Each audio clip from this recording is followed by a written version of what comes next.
Someone's keying their microphone. Okay, stand by for systems. Okay, Steve. Okay, you got that. Someone's...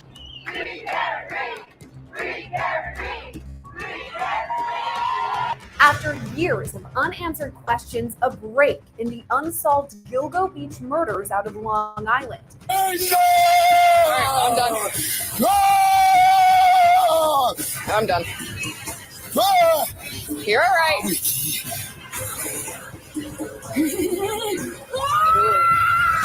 You're all right. You're all right. You dead man!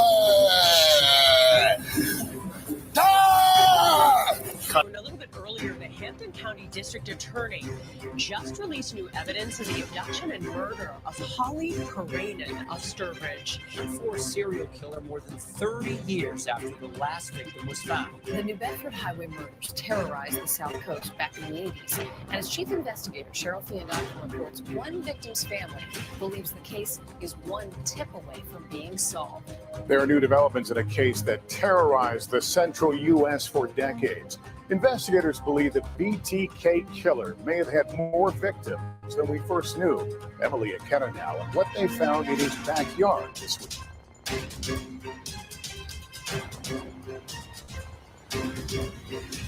Hey! You want to get... Hey! Hey! What did you mean? What did you mean? Hey! Put your hands up! Put your hands up! Get on the ground! Hey, got one in the back! One in the back! I swear to God! That's it! You move your hands! Black pants coming down the hill! Got two on foot! Go down there! That's the time we don't want coming down the ramp. I'm gonna tell you, get off you, boy!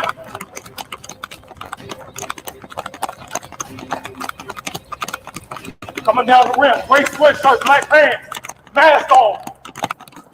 Guy just jumped down. Hey, he just jumped down.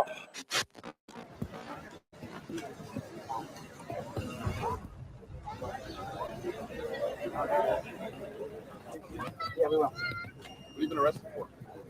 You ever been arrested before? Danny, where's your car? Never been arrested before in LA? My foot went down. How long ago? Sit up. How long ago? What's your name? What's your name? 11.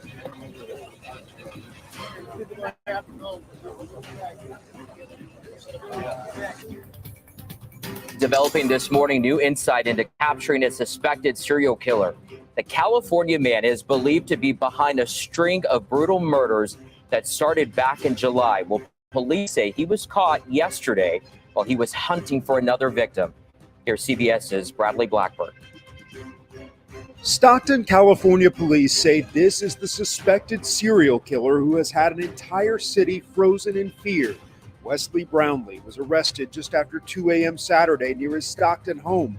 Tonight in Moscow, Idaho, Brian Koberger, the man charged with stabbing 4 college students to death, now indicted by a grand jury.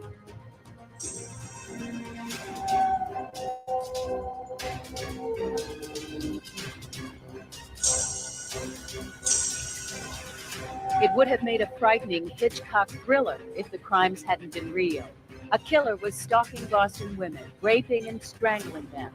In the most grotesque manner, he would display his work, and he always left a bizarre calling card, a nylon tied in a granny knot around the neck of each victim. Good evening. Welcome to 22 News at 11. An intriguing development tonight concerning the search for the killer of Molly Bish. Understandably, security is extremely tight here at the Pensacola City Jail. On the second floor of this building, Ted Bundy is under constant guard. Authorities are very well aware of the fact that Bundy has twice escaped from jail, and now that they know who he is, they are not about to let him slip away again. When he was arrested shortly after midnight on Wednesday, he was just considered a belligerent speeder. He fought with arresting officer David Lee when Lee stopped him for speeding. Only late last night, following FBI fingerprint identification, did Pensacola police learn they had captured one of the most wanted and, according to the FBI, most dangerous criminals in the country. On the evening of February 9th, 2004, almost 18 years ago, Maura Murray crashed her car on Route 112 in Haverhill, New Hampshire, never to be seen again.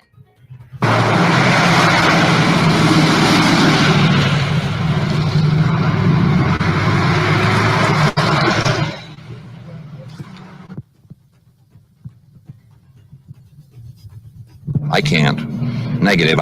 I can't say. All I can say is this man needed help. This man seemed like a man who was coming up to a storm or to a climax.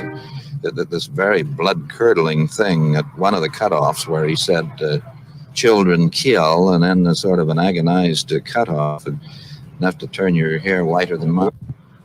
So inside the thrift shop, St. Vincent de Paul, attorney Melvin Belli and the San Francisco police waited for the Zodiac killer.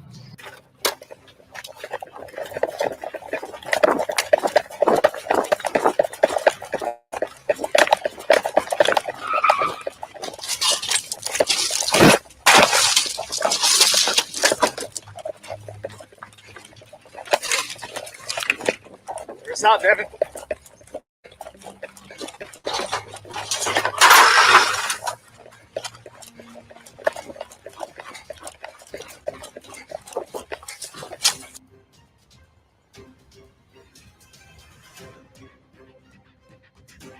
We're going to have a great time together. It may be the creepiest episode ever on The Dating Game, because this bachelor looking for love back in 1978 is actually a serial killer. This afternoon, we have learned a convicted pedophile who admitted to assaulting dozens of children will not be getting out of prison today. A lawyer for Wayne Chapman tells us several things need to be done before he's officially released. Many people are upset that Chapman will even go free.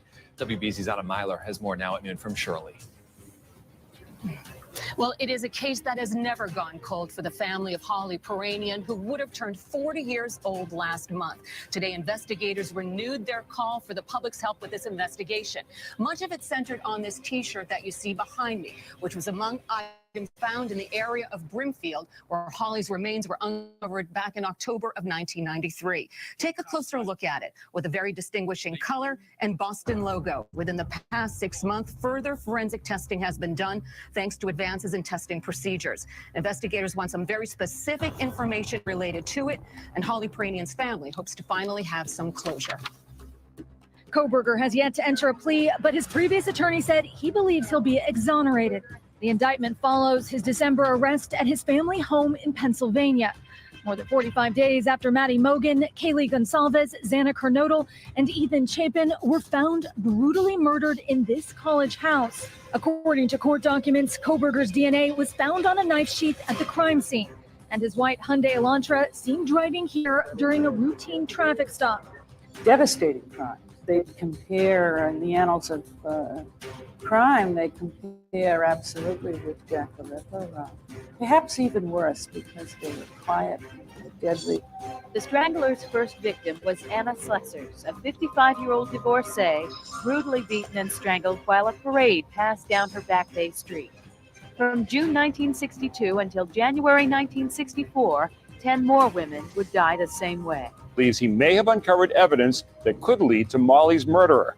A lengthy article in the Worcester Telegram chronicles a custody investigation that ended with Gerald Battistoni serving up to 12 years for raping his girlfriend's daughter. The former Tacoma and Seattle resident is a suspect in 36 sex killings in Colorado, Utah, Oregon, and Washington. And now he is being questioned in connection with 2 murders at a sorority house at Florida State University in Tallahassee. As officials announce a suspect is now in custody. Multiple news outlets now reporting the suspect is 59-year-old Rex Feuerman of Massapequa Park. Let's go for district. Let's put out 30 seconds last round. Roger. 008, hold us heading. I'm at the gate 004. How does that look? Looks good, Steve, and all systems are okay here. The winds are westerly and 10 knots. Okay, this is NASA 1 calling 10 seconds now. 10 seconds, roger. 0, 5, 4, 3, 2. I've got a blowout. Day for 3. 3, introduce to 0, and 7, and hold out to 2. Correction, alpha 4 is off, third collected emergency. Flight call, I can't hold it, she's breaking up, she's breaking.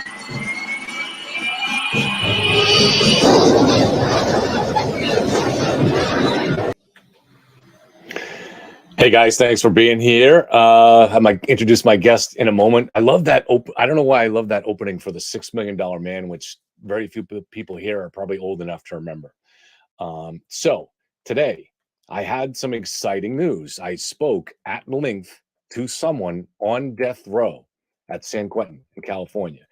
Now he's going to be coming on this channel for a long series of interviews from death row, which is kind of cool. And he's a really, really smart guy. His name is Bill Noguera. So his memoir is coming out in the spring, and he signed a deal with Netflix to do a series. He committed murder at 18, and he's been on death row for 40 years.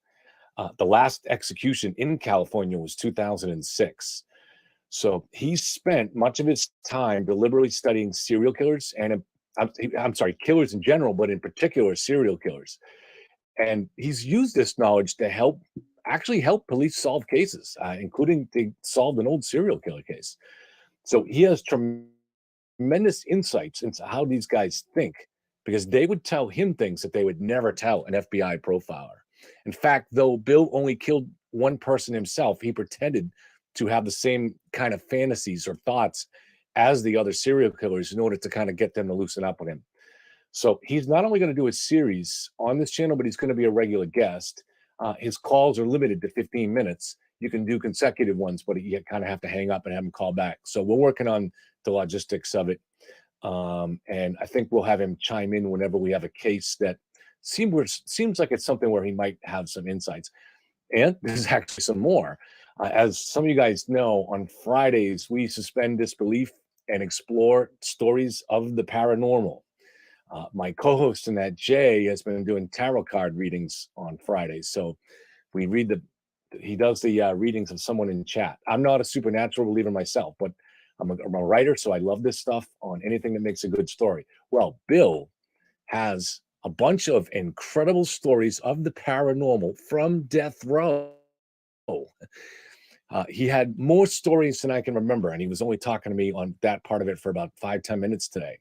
But he talked about possessions that occurred at the moment of execution in the death chamber, some kind of 9-foot-tall shadow creature that was seen in San Quentin. I guess San Quentin is just kind of flooded with legends. Also, apparently that's kind of similar to an old story, but it was built on an old native burial ground, and there's supposedly a native shaman that haunts the place. So without further ado, let me introduce retired ATF agent, arson specialist, former college hockey player, and the straw who serves the drink, Wayne Miller. Hey, Wayne. Good evening, Kevin. Coming to you live from my basement studio. All right. Let me just hold on one second. I want to switch the audio to my headphones. Okay. Didn't realize. All right. So this is Wayne. This is the third interview I've done with Wayne, and he's got 2 really good books. The first one is called Burn, Baby Burn.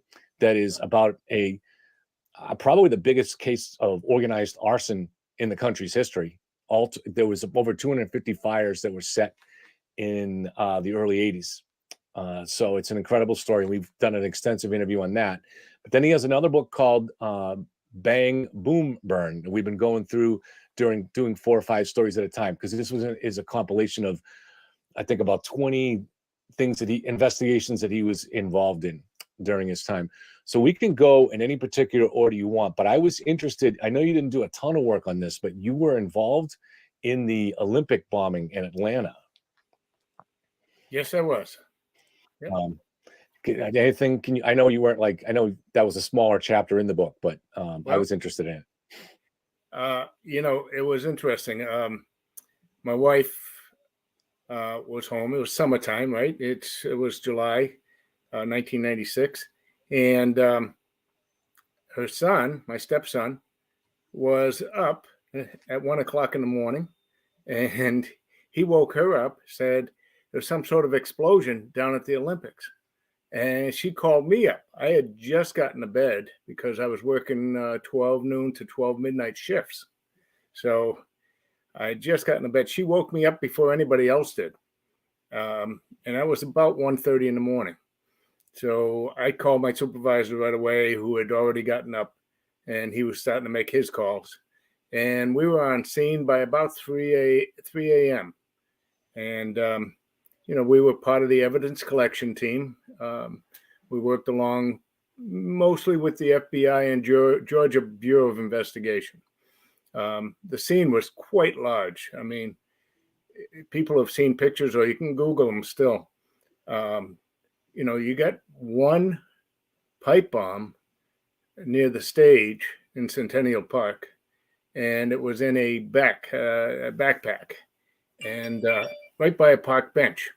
And when it blew, there were pieces on top of the 4-story CNN building across the street.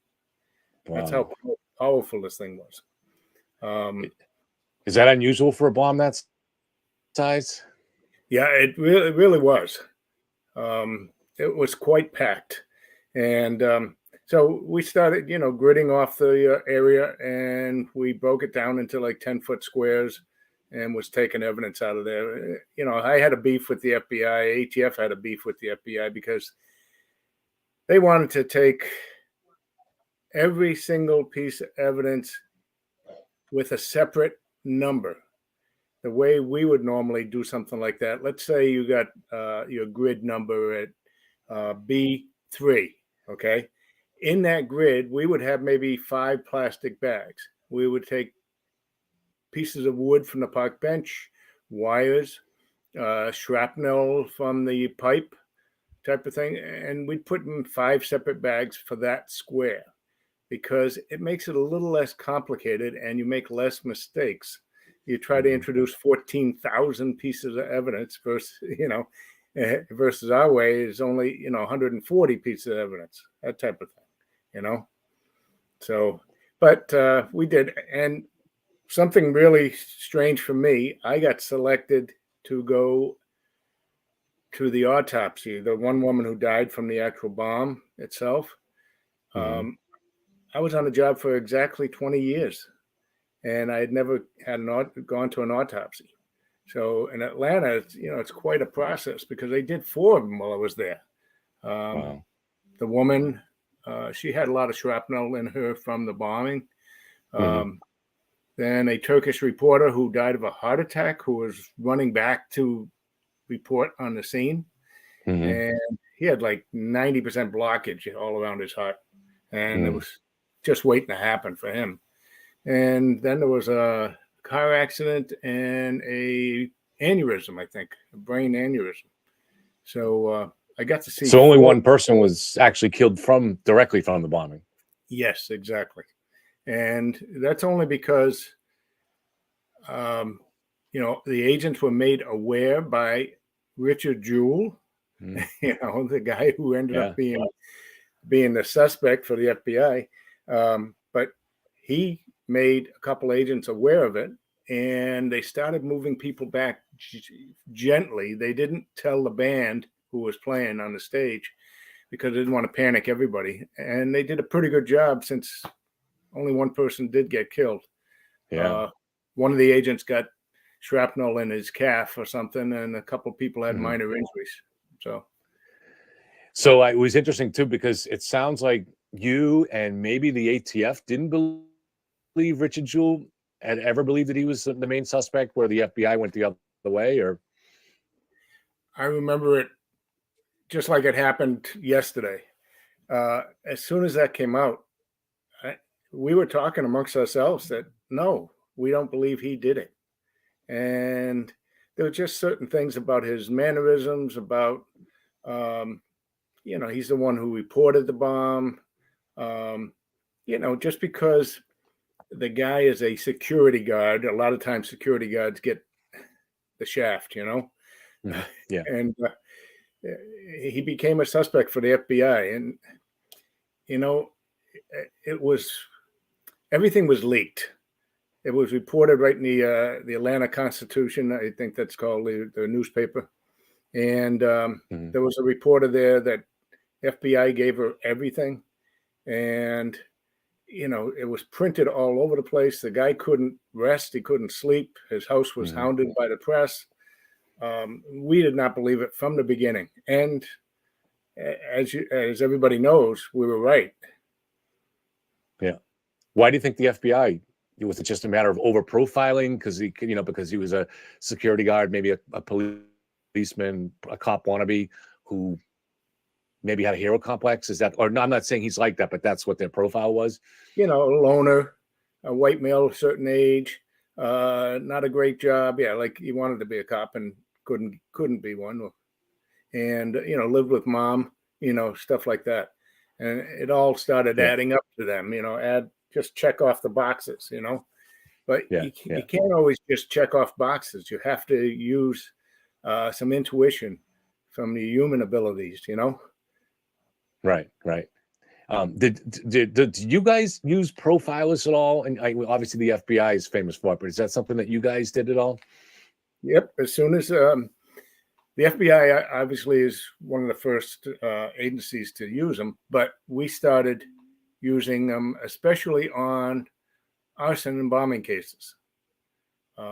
And again, I kept hearing the same thing over and over. It seemed white male between the age of 18 and 25, not with a great education, who has trouble with relationships. You kept hearing that over and over.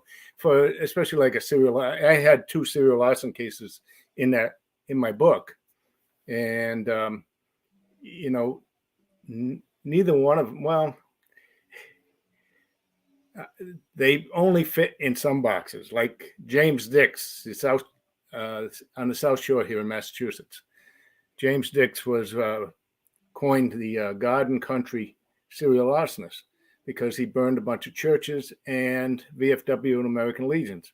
Well, James Dix was a white male. He lived with his parents, but James Dix was 40 years old when we were tracking him, setting fires. And he was a Boston College graduate, which was really weird. But he had no friends, no relationships with other people. He even got kicked out of the Navy during Vietnam era. And we got the letter saying he was removed from duty, but we don't know why. We couldn't find that answer. And the other serial arsonist was up in New Hampshire. And he was a call firefighter who got dismissed from the job because he was afraid to go in burning buildings or climb ladders. But he was in that age group. He was a white male, around 25 years old. Not very good relationships with other people. But still, you can't always go by the profile. No, but obviously, but does it ever help? Are you like, what are the situations that you'll go to a profiler? Do you do that early on, or is it when you're stuck on a case and you really haven't been getting something going for a while and you do that? How does that work? Well, when you start to believe that something is a serial crime, then you'd go, after 2 or 3 or 4, if they're very similar and you can start relating them, that's when you'd go to a profiler. What's interesting? Yeah. What's really pretty cool sometimes is they actually have gotten down to like the type of car the person would be driving. Wow. And you had the map of the area and you put those pins in the map, and the profiler says this guy lives right in this neighborhood of about like 10 or 12 houses or something. Wow. That's pretty cool. Yeah. Yeah. I mean, is it sometimes a problem too, where sometimes, well, like we say, just perfect example there, Richard Jewell, where people get so married to the profile that it causes them actually to be more likely to not see, the real arsonist or killer or whatever, Yeah, you put the blinders on. If you start getting that bias right away, and it's hard to see all the evidence when you do that. I've seen it just on individual cases where, some investigators get blinders and they just refuse to listen about what about this evidence and this evidence. And they say, well, they come up with some excuse that it's not really evidence. So one of the next case that I came to in your book was once again brings us back to Walpole, which for me, I've never been there, and I just noticed, it's kind of famous for the state prison that's there. But why does it seem like so many guns and bad guys are in Walpole? Is that just a coincidence, or? I lived there for 10 years, so. Case in point. No, I'm just kidding. You're there to keep an eye on them. It's a great town, actually, and the prison plays such a minor part in a sense.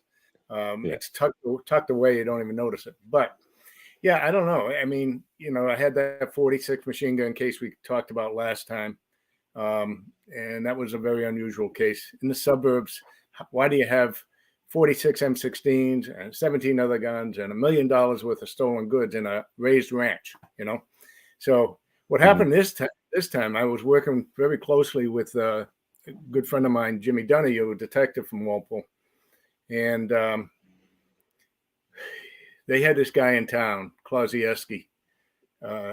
He was a pain in their butt. They knew he was selling drugs out of the house, and he was a punk. He was early 20s, and but besides the drugs, they said, this guy's got guns. We hear about it all the time, but we can't get into him. We haven't been able to approach him. We couldn't put an undercover person in. Eventually, we did, actually. We got a Quincy cop who was new on the job, was doing like Norfolk County. He was being borrowed by different towns to work undercover. But it was funny that we started the very first night we did a surveillance on Klozieski. His backyard goes back about maybe 150 feet to the woods line, and Jimmy and I went out there after dark, and we're just barely into the woods, but we couldn't be seen, and we saw the back light on back door, and Klozieski came out and started shooting towards the woods, and we were like, we dove to the ground as fast as we could. And we said he can't possibly know we're here unless he has like night vision or something, right? Night vision goggles. And after he shot off 5 or 6 rounds, he just went back in the house, and he didn't yell to anybody. He didn't yell at us. Yeah. So he was just test firing a gun is what he was doing. And I wonder how. I'm sorry. Go ahead. Let me tell you, we never used that spot again for surveillance. Yeah, I can bet. Yeah. Did you guys talk to neighbors and see if that was something he regularly did, or you just happened to hit it on the wrong night? Yeah, I think that was one of the few times he ever did it. So what else happened in that case? Well, we continued surveillances, but there was a small business right next door, like a machinery company, and it was a tall 1-story building, and they had a little parapet, and we used to get up behind the parapet and look down right at his back door. Surveillances don't always yield a lot of good information, but another day, right around 5 o'clock, we had one of those old panel trucks. It was ancient, and at least we parked right in that parking lot right next to his house. Is this the one that was a bread truck, you said, or like was it like a bread truck, or was it actually like a used bread truck? Yeah. Yes, it was a bread truck. Yeah.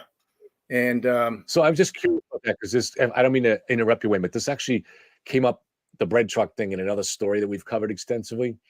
Which gave me the question: is there any connection? Like, does the FBI or the government purchase back then? Were they purchasing bread trucks to be used as disguised vehicles or anything, or selling them back to the public or anything like that? Or not in particular. They just look for something that's sort of nondescript. Yeah. My Google Drive just popped up in front of my face there. Oh, yeah, because there was a suspect in a case that in Lawrence, that was when I was 10, there was a kid that was taken, Andy Puglisi. I'm not sure if he was taken from a public swimming pool. He was 10, I was 10. And the main suspect in that, a guy, Wayne Chapman, was driving a bread truck or a converted bread truck or something like that. Yeah, no, it would be something that that the agency would just picked up because they went to a used place and liked what they saw. You know, it served a good purpose Right. that you can sit in the back all day long. You know, if you have Yeah. to relieve yourself, you can do it in a jar type of thing, you know.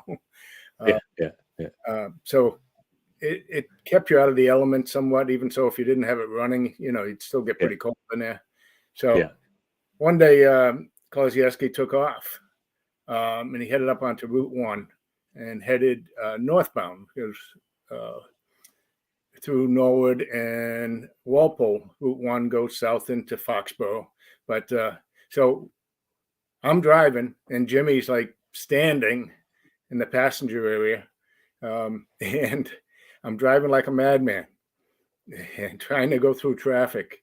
And we get up into Norwood and I go into the breakdown lane. I swerve into the breakdown lane. Jimmy's like almost falling all over the place, you know. And eventually we lost him, you know. But, you know, we did get the undercover guy in. They did buy a couple guns, but then Kolosieski took off.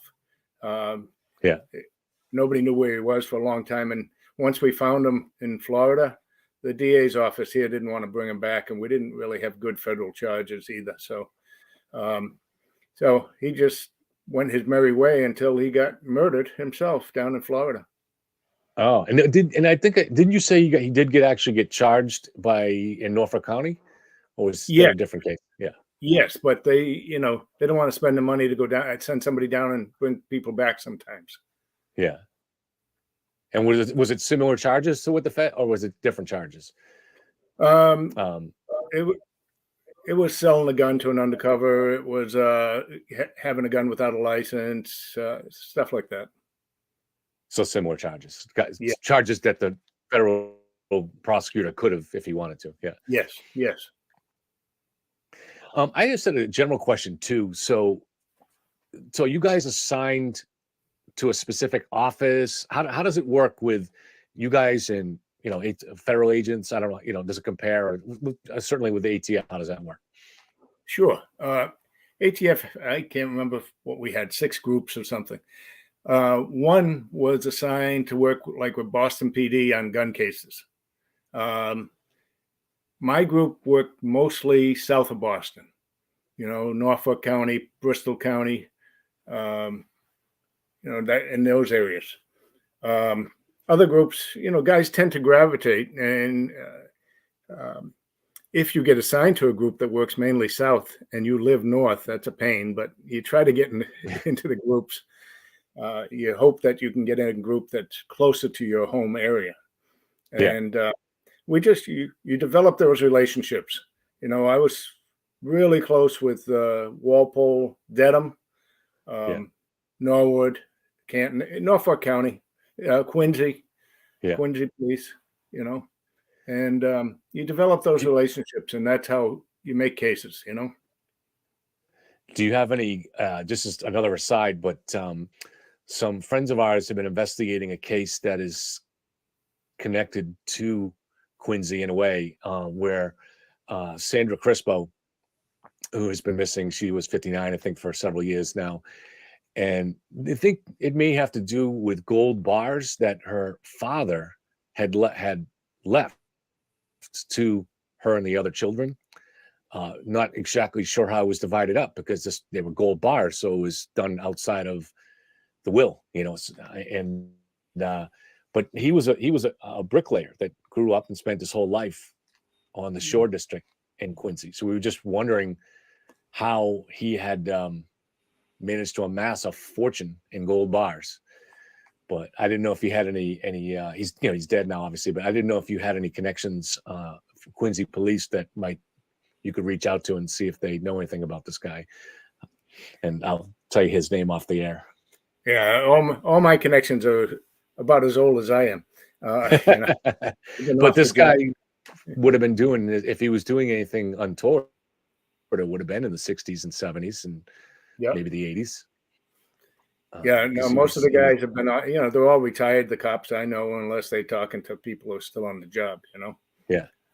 But no, I haven't had any contacts with anybody for a while. Yeah. All right. Well, off the air, I'll give you his name, and we'll see if you can think of anybody you want to reach out to and see anything. Because, you know, I don't think there's any arrest record on the guy, so I don't want to I don't want to in any way smear him in any way. But it is like, how does a bricklayer, a lifelong bricklayer, amass a fortune in gold bars? And it's a strange way to amass a fortune too. So it'd be interesting. So I'm not sure what you want to discuss next, but I was very interested in the bombing cases. I think actually you got a lot on these, so you can pick and choose which ones you want to talk about. But for me, I didn't even realize how extensive that kind of thing was, or maybe it was more common back then. And I usually think of it in terms of the Irish gang wars and stuff like that. Guys, seen some stories like that back in the 70s, but yeah, neither one of these. It's almost like an anniversary time period for each one of these. Boston police lost one of their guys in Roslindale, and that happened Halloween week, 1991. So this guy who lived there, Shea, Thomas Shea, he lived in Dead End Street in Rosie, and his driveway has a little hump to it. When he went and parked his car in his yard, he heard a thump underneath, and he was wondering what the heck it was. But he didn't look too far. And then when he moved his car back down out of the driveway, he heard that thump again, and a little more noise. And after he moved his car, he saw this strange looking box sitting in the driveway. And the box is, like a wooden box with circular metal objects. He didn't know what it was to begin with, but they were speaker magnets. They're very heavy duty magnets. And that was used to attach to the bottom of his car. And he picked it up and he tossed it in the bushes. He didn't know what it was. He didn't look and he didn't try to open it or anything. And then he thought better. He picked it up again and brought it out to the garage, which was at the end of the driveway. And he just laid it on the ground there. He still didn't do anything much with it until the next day. He went over to Area E, West Roxbury, and reported that a strange box was maybe attached to his car. And he had some trouble with some guys who worked on his car. He was having a money dispute, and they threw some sort of fireworks in a trash can or something and blew that up near him, and it bothered him and hurt his ears and caused some PTSD. So he thought maybe these guys were getting more serious. So the cops came, two of them, a rookie female and a young patrolman, and they looked at it for a second and called for the bomb squad. And two officers came, Jeremiah Hurley and Frank Foley, came out, and they looked at it. They went back to their vehicle to get something, and they came back and looked at it. They weren't geared up yet. They didn't put the protective gear on. And they were talking about what they could see.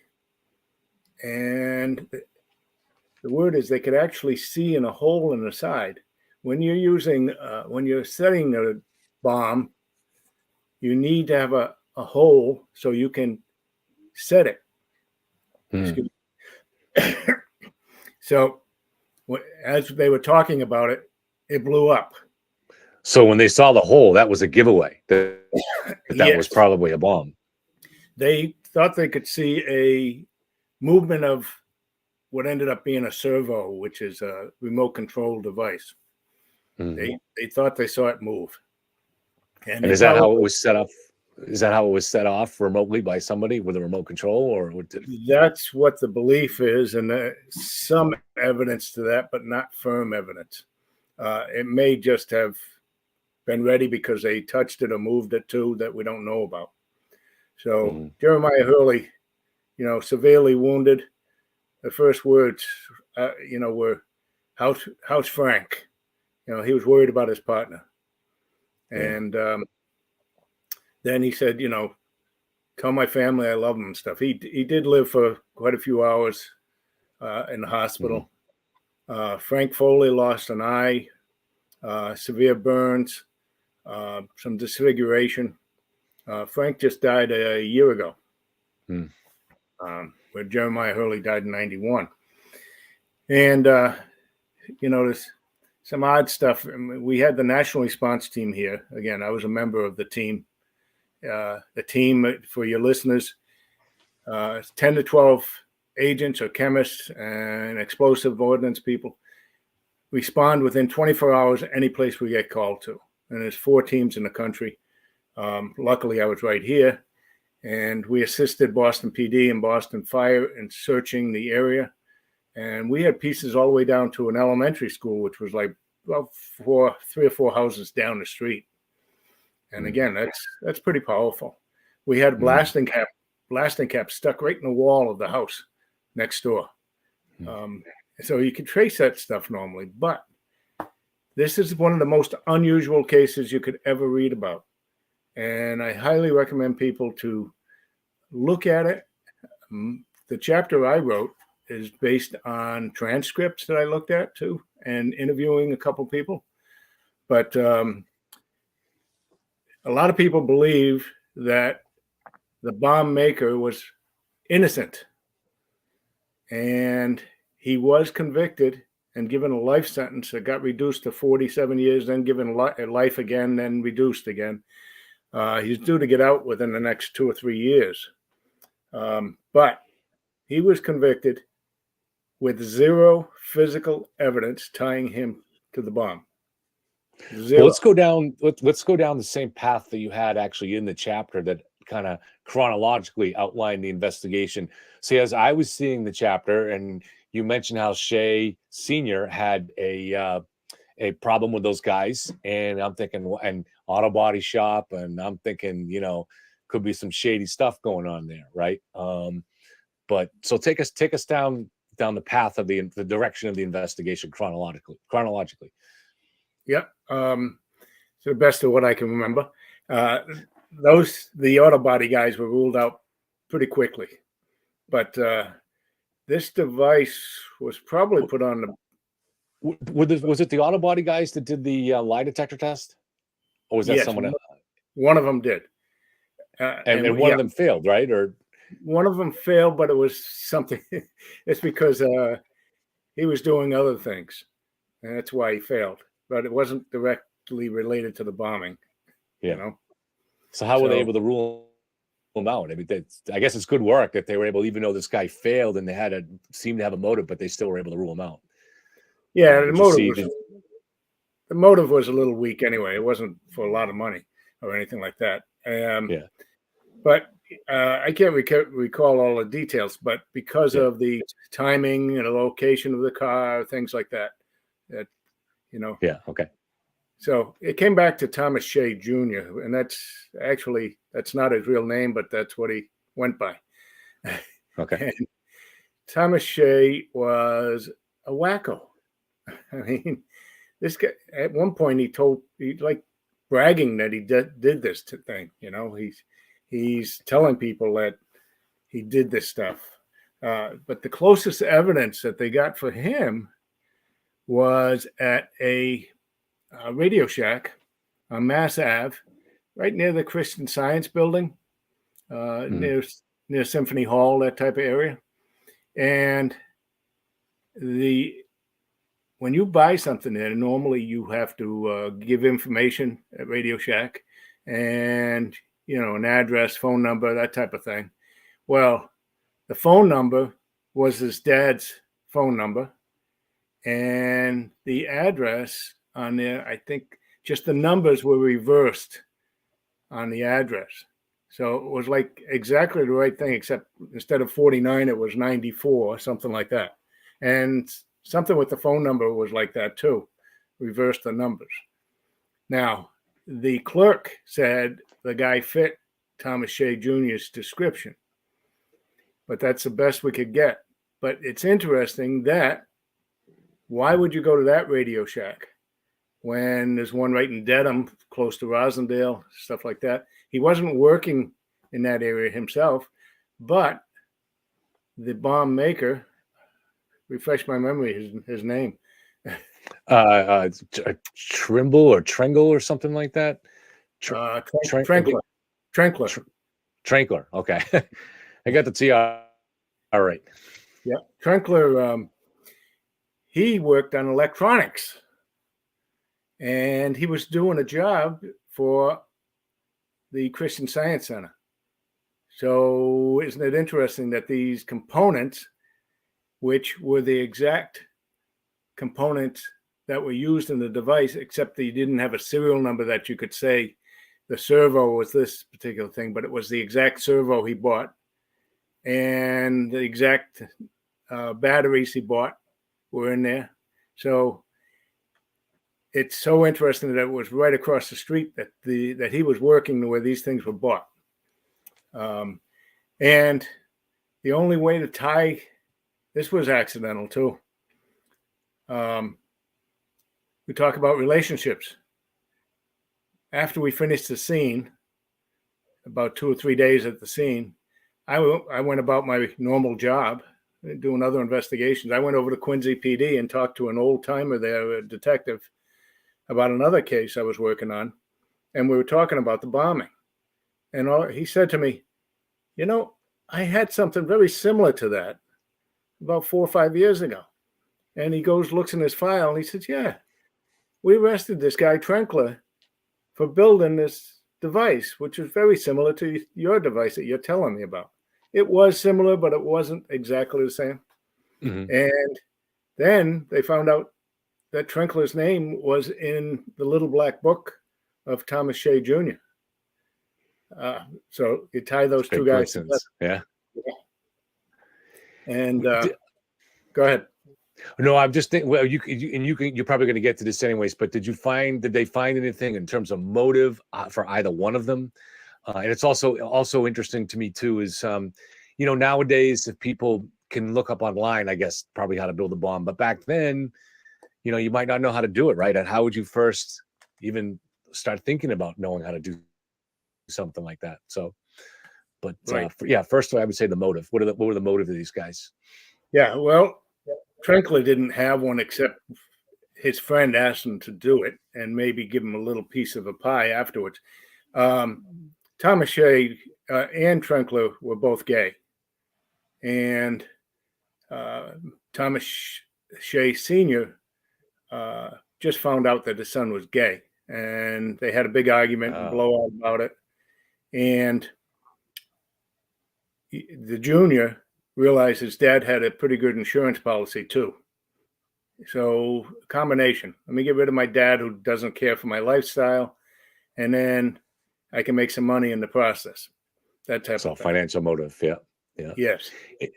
So, and then, all right, which goes back to then, obviously he was trying to kill his father.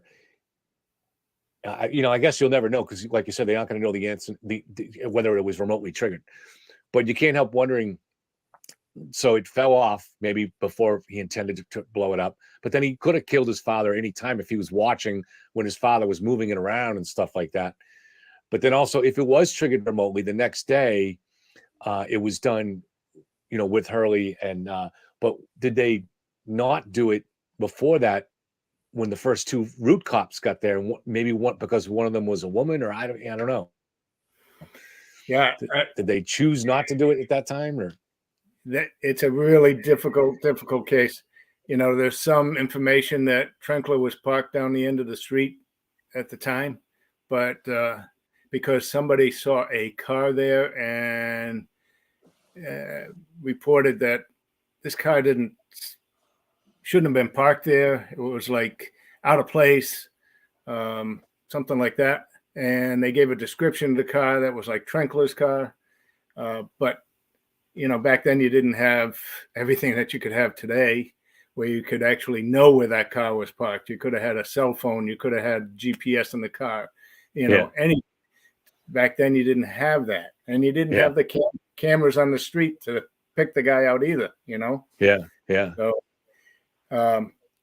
and you would think that they would probably both be there, both the suspects to want to, if they had to trigger remotely, you would think the builder, that guy would probably want to be there, right? Well, they didn't hang out together that much, apparently. Thomas Shea was out and about when it happened. He wasn't at the house. He wasn't, as far as we know, he wasn't in the car with Trenkler either. But we just don't know how it went off, and nobody could tell how it actually triggered.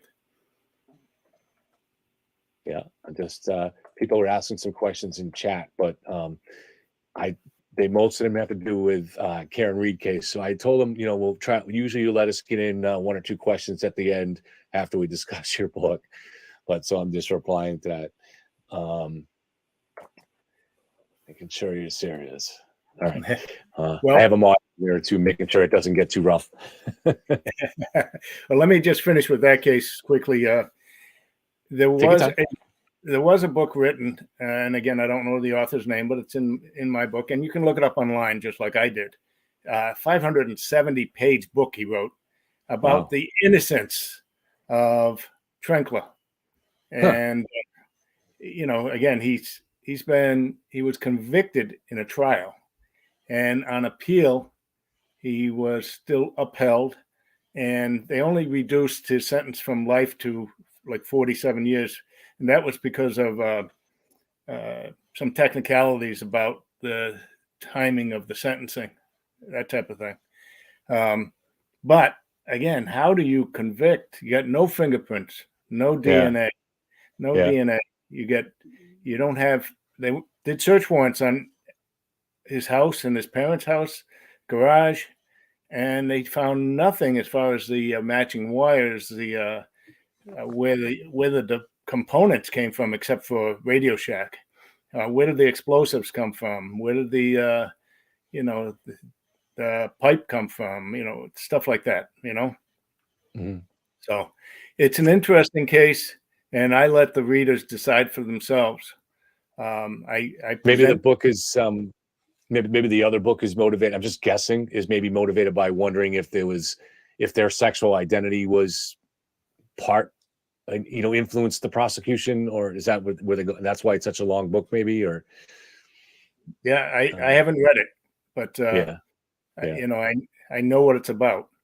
Well, the second bombing case is so weird, and this one got solved. This one got solved in 24 hours. Yeah. Okay. It takes place in Western New York, between Rochester, Buffalo, and upstate on the Canadian border. There's a 50-year-old guy dating a 30-year-old woman, and she's American Indian, and her family dislikes him tremendously and trying to break him up and everything. Mm-hmm. So this guy decides to send 6 Christmas packages to her family members to dispose of her family members. 4 of them exploded, killing 5 people. These were Christmas packages sent Christmas week and delivered almost simultaneous, within 2 hours of each other, at all these different locations. And you really didn't have a good FedEx or UPS delivery then. They did a great job of getting these things delivered by different methods to these people. And they made a pretty ugly device. You open the box up thinking you got a Christmas present. And I had the scene in Rochester where the bomber's girlfriend, the one that the family was trying to break up, her sister had the apartment with her boyfriend. And the boyfriend was sitting in a chair in the kitchen, and he opened the box, and then there was a fishing tackle box inside. Mm-hmm. And he opened the fishing tackle box, and it blew up and killed both him and the girl instantly. It took his midsection right out completely. Mm-hmm. Took his clothes off. I think his belt was still on. Yeah. That was it.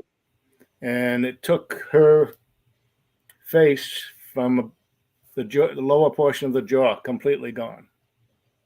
And it was a 2-story apartment, and blew out the windows. Didn't cause any fire. Big hole in the kitchen floor. I think the refrigerator or the oven was falling through the floor, and the body parts were everywhere. It was an ugly, ugly scene. It was interesting in the book too. I saw that at least 2 of the family members were suspicious right away. Was it that were all the bomb? I assume that each bomb was built the same, right? So they must have all looked almost exactly the same, but yet some people were suspicious and weren't. Yeah, her brother got a delivery.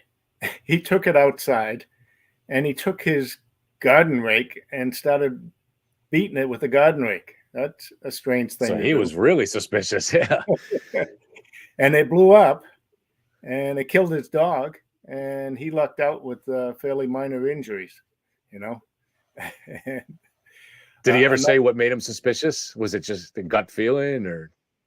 yes, that's all. You know, he he knew he wasn't supposed to be getting a package. He Yeah. couldn't figure out, you know, who it's from and that type of thing. Yeah. So I don't know, but the girl's father, I think, was working, and they tried to deliver it to where he worked, but they wouldn't take the package. That type of thing. So the other one was in a cab being delivered by taxi. And the taxi driver and said, "You may have a bomb in your car." He pulls over to the side of the road. He jumps out. He throws up on the ground outside and waits for the military, the police, to show up. You know. So, but Yeah. our guys did a great job with New York State Police and locals. You got 6 different scenes actually. You know, even if it didn't go off, and it's spread out quite a bit, and some pretty serious stuff. But one thing, it was a conspiracy of 2 guys. So the guy who was dating the girls, he got his friend who was brain damaged in a car accident. He got his friend to go along with this. They actually went up to like the state of Vermont to get phony licenses. Then they went down to Kentucky to buy the explosives. It was unbelievable what you can convince other people to do sometimes. And they made these. He made them. The brain damage guy put these together in a motel just outside of Rochester, New York, and stored them there for a few weeks. Can you imagine being in the room next door? Yeah. So he went and did something. He delivered something. He delivered one of these packages. That's what he did. And he had this eye messed up from his traffic accident that caused his brain damage too. His eye was messed up. And they said this guy came in, his eyes are messed up, and he delivered this package. And I think he had a red wallet or something. And that's how they caught him. And he was being interviewed. He pulled out his wallet for something to show his like license. They asked him, you know, ID yourself. The messed up eye and the wallet. And I'm telling you, within 24 hours, they had confession from him. And he did a great job implicating himself and the other guy. So now, did he deliver it to a home, or did he deliver it to the delivery service? That one was delivered to a delivery service. Okay, yeah, and so he would have delivered all of them, right? Or just yeah, because again, the bomb, the guy who thought of doing this, he tried to get the other guy to do most of everything, you know. Yeah. So he could stay far away from the crime itself, you know. It's amazing to me what people can remember. Like you go in there, you know, guy works at a delivery place and he's taking in packages. That's what he does. He's taking in packages all day. And the police go in a couple of days later and they say, "Hey, you remember who brought this one in?" "Oh yeah, it was the guy with a glass eye and a red wallet." It's just amazing that some people are such good observers, you know? Yes, absolutely. Did you, how often you must have had to interview a lot of witnesses like that? Is it like doing the after a crime, or it was, you know, did you find most people's memories are not that good, or? Yeah, I would say most people are not as good as that person was. I've interviewed thousands of people by now, you know, on the private side and the public side. And every once in a while you get some good information. You get good witnesses. You know, I had a case down on Cape Cod, a fire, and I ended up with 70 witnesses. And so every every one of them had a little piece of the puzzle. And, you know, you write it all down on paper. That's one of the hard parts of the job, is interviewing and getting the proper information, then putting it down and building a case when you don't have great physical evidence. How thorough, like what are the rules? And so like something happens, do you really try to get in there and interview every possible witness as thoroughly as you can within a few days, or what's the approach on that? Let's go on a fire just for the heck of it. Okay. Okay. And one not involving the national response team, where you can really flood the area with a bunch of people. So, you know, if you had a fire here in Walpole, Mass or something, you start right with the owners of the building or occupants of the building, and the firefighters and the police, the first responders.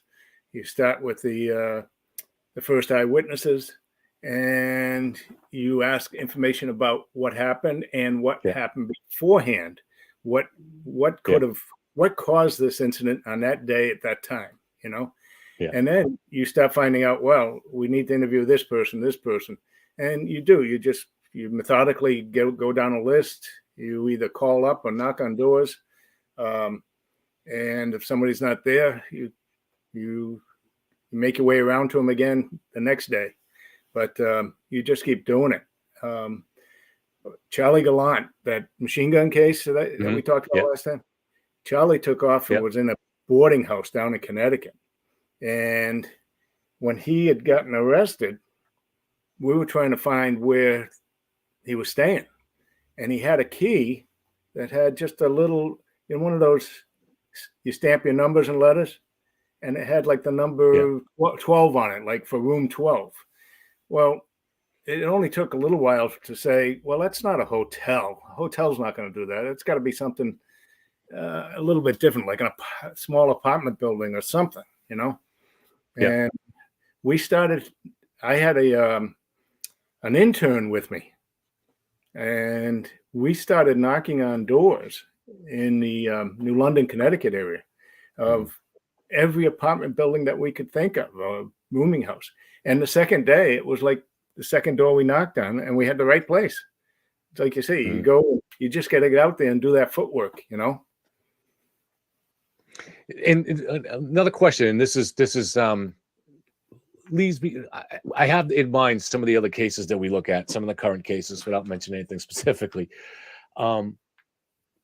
As you're going through this process of going through witnesses, does it change once you have your suspect? And like, so let's say it's a fire, and in the first couple of days, obviously there's a real urgency to try to nail this, right? The sooner the better. But then you find out you've got the evidence, and you know who's pretty much who lit the fire. But you still have to go through rounds of interviewing other witnesses. Does the urgency lessen off after that, and you just kind of really take your time interviewing them, or do you kind of just really try to keep going at the same pace and methodically get through your interviews? Yep. It depends if it's, say, an arson, a one-time job, versus something that could be more urgent, like somebody a serial arsonist could go out and do it again and again. So you get different levels of urgency for those.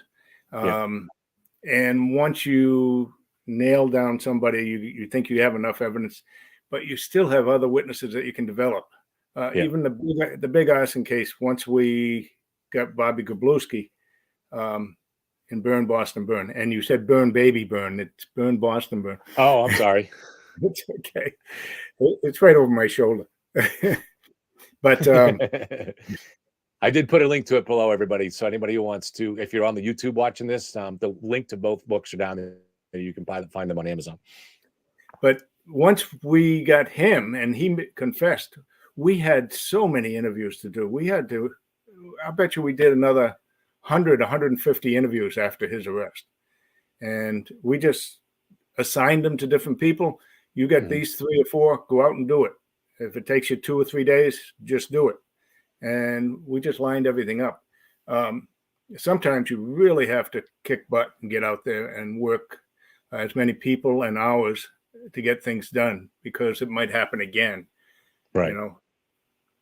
And well, actually, maybe so you were involved in the case with Officer Hurley died, right? So there's a situation where you have the death of a cop. That seems to probably adds a whole bunch of other urgency to everything involved in the investigation, to getting to witnesses and locking up evidence. Not that you don't, obviously you still care about any death, but I mean, sure. Yeah, for some reason it definitely seems like a cop killing. There's a lot more urgency to it, a lot of initial effort put into it.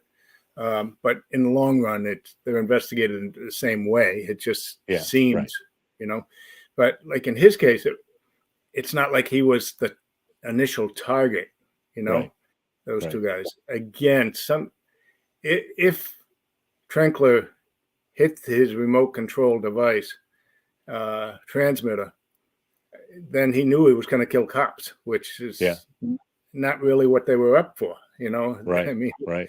So that would have been a little unusual if he did it on purpose.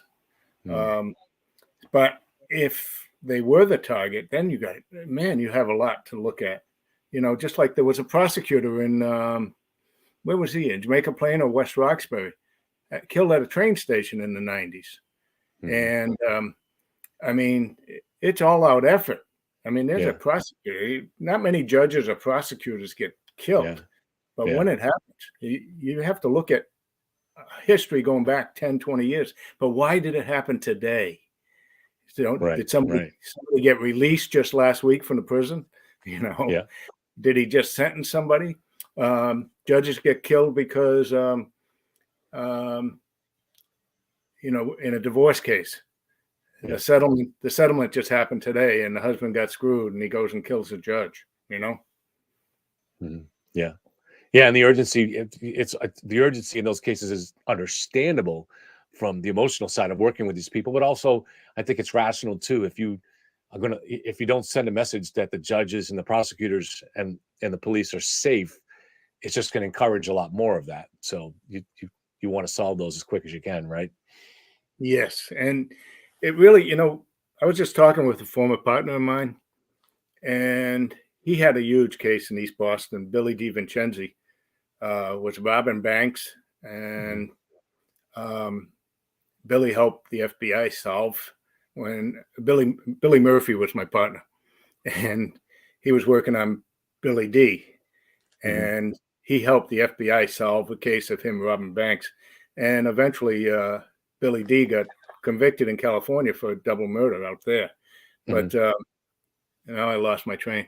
We were talking about so Billy Murphy had a case in Boston where illegal guns were coming up, and they were selling them in Roxbury and the neighborhoods and stuff. And I think they had a seizure of like 214 handguns and long guns, etc. And that put such a dent on firearms trafficking and firearms crimes in Boston for quite a few years. Remember, Boston's all-time high homicide is like 135. And for the longest time, it's been 40, 50, 60, 40, 50, 60, And it's because of cases like what Billy Murphy worked on, and the arsons cut way down after we solved the case of these guys burning all those buildings in Boston. Not because they were the only ones burning. After the arrest, you'd think the numbers go down, because people realize we can catch you. We can catch, we will keep up. It makes a difference. We will keep on after you until you either die, get arrested for something else, or you get scared straight, or you're arrested, Yeah. So I wanted to ask you one question myself with the Karen Reed case, and then if you're willing to take one or two more from anybody that's asking in chat, or maybe my question will encompass it. That'll be up to you. So I was thinking more about the federal, obviously you're a former federal law enforcement officer. So there were three things that I looked at that I didn't know if possibly could have triggered. I'm going to use the word automatic federal investigation. Automatic's probably not quite the right word, but something similar to that. So you have the situation where I know that you worked with Brian Higgins, and I'm going to assume for argument's sake here that he's probably completely innocent. So I don't want to put you on the spot on that. And I think he probably is. So he strangely leaves the party at 1:30. Everybody left at 1:30, but he strangely goes in and logs into work at the Canton police station at 1:30 a.m. Now, maybe we'll find out that that was something that he did regularly, but if not, it seems to be kind of an unusual thing. Also in evidence in discovery are 56 text messages between Brian Higgins and Karen Reed. Now, we don't know anything about those messages. Let's just say we don't know anything about them. I'm going to guess that they might have happened around the time, so possibly even that morning when he was missing and when she went home. But again, I'm just guessing. I don't really know that. I've also been told that Brian, very soon after this happened and realized what had happened, went in and voluntarily turned in his phone. And then the third part of that is just that we know that there is some kind of a federal investigation. We know there was a federal grand jury. We know all the witnesses testified this summer towards it. So what I was wondering is, could it be as simple as once you have the ATF and they know that one of their agents is involved, not directly in the murder, but was someone involved there would, like, for instance, if he was getting messages from her at, say, 1:30 in the morning, not messages where he had any idea what had happened, but he was getting messages. And would that be the kind of thing where it would automatically trigger a federal investigation just to make sure everything is that he didn't do anything wrong? And he would even want that investigation, right? And if there was an investigation like that, would it go just to internal affairs, or would they want to bring in the FBI? You just hit on what I was thinking. It would go to internal affairs. Yeah. There's nothing what you're saying there that should trigger an FBI investigation. Okay. Nothing. I mean, the messages back and forth, even if she made admissions or maybe they had a relationship. I mean, there's nothing still that ATF or the FBI would look at there that would normally trigger an investigation. I'm thinking that part of it is to get it out of the hands of, say, local PD, because Boston PD, you're in Canton where it happened. And some of the questions with what's, Dedham and the improprieties that people talked about, I think that might have triggered the investigation. Yeah, expand on that. What did you mean by that? Which part in particular? The last part the last part you just said there. That was different. If there were any improprieties, such as, the conspiracy theories about if the state police and if the DA's office was covering something up, I would say that would trigger the investigation more than anything else. Well, interesting. So you think there might be something to the conspiracy theory here? Not that you think, I mean, not the specifics, but just as a general stance on why the FBI might be involved. I think everything that was going on over the last 12 months and talking about all, and how strongly people believe about that conspiracy yourself. Yeah. And how much that played out, even in the local courtroom. They tried bringing it up early on. Yeah. I think that would be more likely, even if there is nothing there. There's nothing there. Okay, I see. Yeah. They would look at it and confirm one way or another. Interesting. And do you think that they'll ever? I know they usually don't, but do you think because? Well, see, the reason the federal government doesn't usually, if there's no true bill and if they don't find any evidence, they don't say anything, is because people, just the fact that someone's investigating you kind of smears you, taints you, even if you're found, even if they don't find anything. But so you would understand why something like that wants to be secret. But in this case here, where the cat is out of the bag, wouldn't it make sense that if they found nothing, eventually they do come out and say, we didn't find anything? It makes sense, but it's not going to happen. It's not going to happen? That's not the way they work most of the time. They finally absolved Richard Jewell, but after all the crap really put him in the trick bag, But Yeah. it doesn't happen. They keep it close to the vest because there's just still too many intricacies that they don't want to cover. You know, they don't want to get more. But like I people. said, the main reason you would is because you're supposed to keep it secret so you don't taint somebody. But if the cat's already out of the bag that the investigation exists, that reason is removed, right? So Yeah, but it's so rare. They're going to say that it's under investigation forever or something. You know. yeah, they just don't think that way, right? They don't. Yeah. Even if a rational person might think that way, they just kind of have their own ways of doing things, and yeah. You I know, see what you're saying. And you can't figure them out either. I mean, when that jetliner went down off of Long Island, what was that, 90? Yeah. 96, because it happened the same time that the 96, Olympics. yeah. Yeah. And you know, the FBI for the longest time wanted you to believe that it was a missile, something like that, versus what the evidence showed when they put it together. Did you ever see that? They put. I'd seen did seem to be some evidence for a missile, right? Or some Yeah. people saw some things, but that's human memory is really a problem. But Sometimes you can't tell what is coming down versus what's going up when you're seeing. Yeah. But they put that plane back together, 80% of it. Yeah. You know, like a jigsaw puzzle, and it shows that the center fuel tank is where the explosion happened from the interior. Right. You know, and I'll tell you, some people just still don't want to believe it. It's a matter of trust, and you know, people do like a good conspiracy theory, as we're seeing here, and as will always be the case. You know, it doesn't mean there aren't certain things that are real, but yeah, I don't know. It's an odd case. I can't even. I'm honest.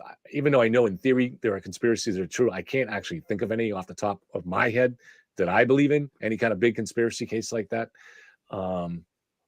You know, there's been things that government's done in the past, you know, obviously the testing with the Tuskegee Airmen and different things that they've done historically, but those are different than I don't know, like a incident conspiracy like this, you know?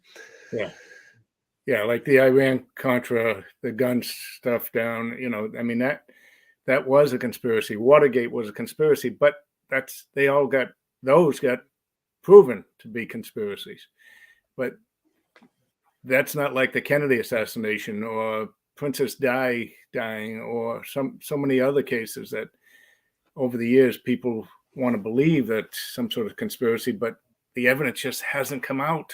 I wish in some of these cases it would. I wish the Kennedy thing got solved more or something. Mm-hmm. You know. I'm looking at some of the questions people have for you, and the problem is that these questions aren't really relevant to Wayne's experience. I mean, I don't mind asking him, but it's just I don't think he's going to want to answer them because he doesn't.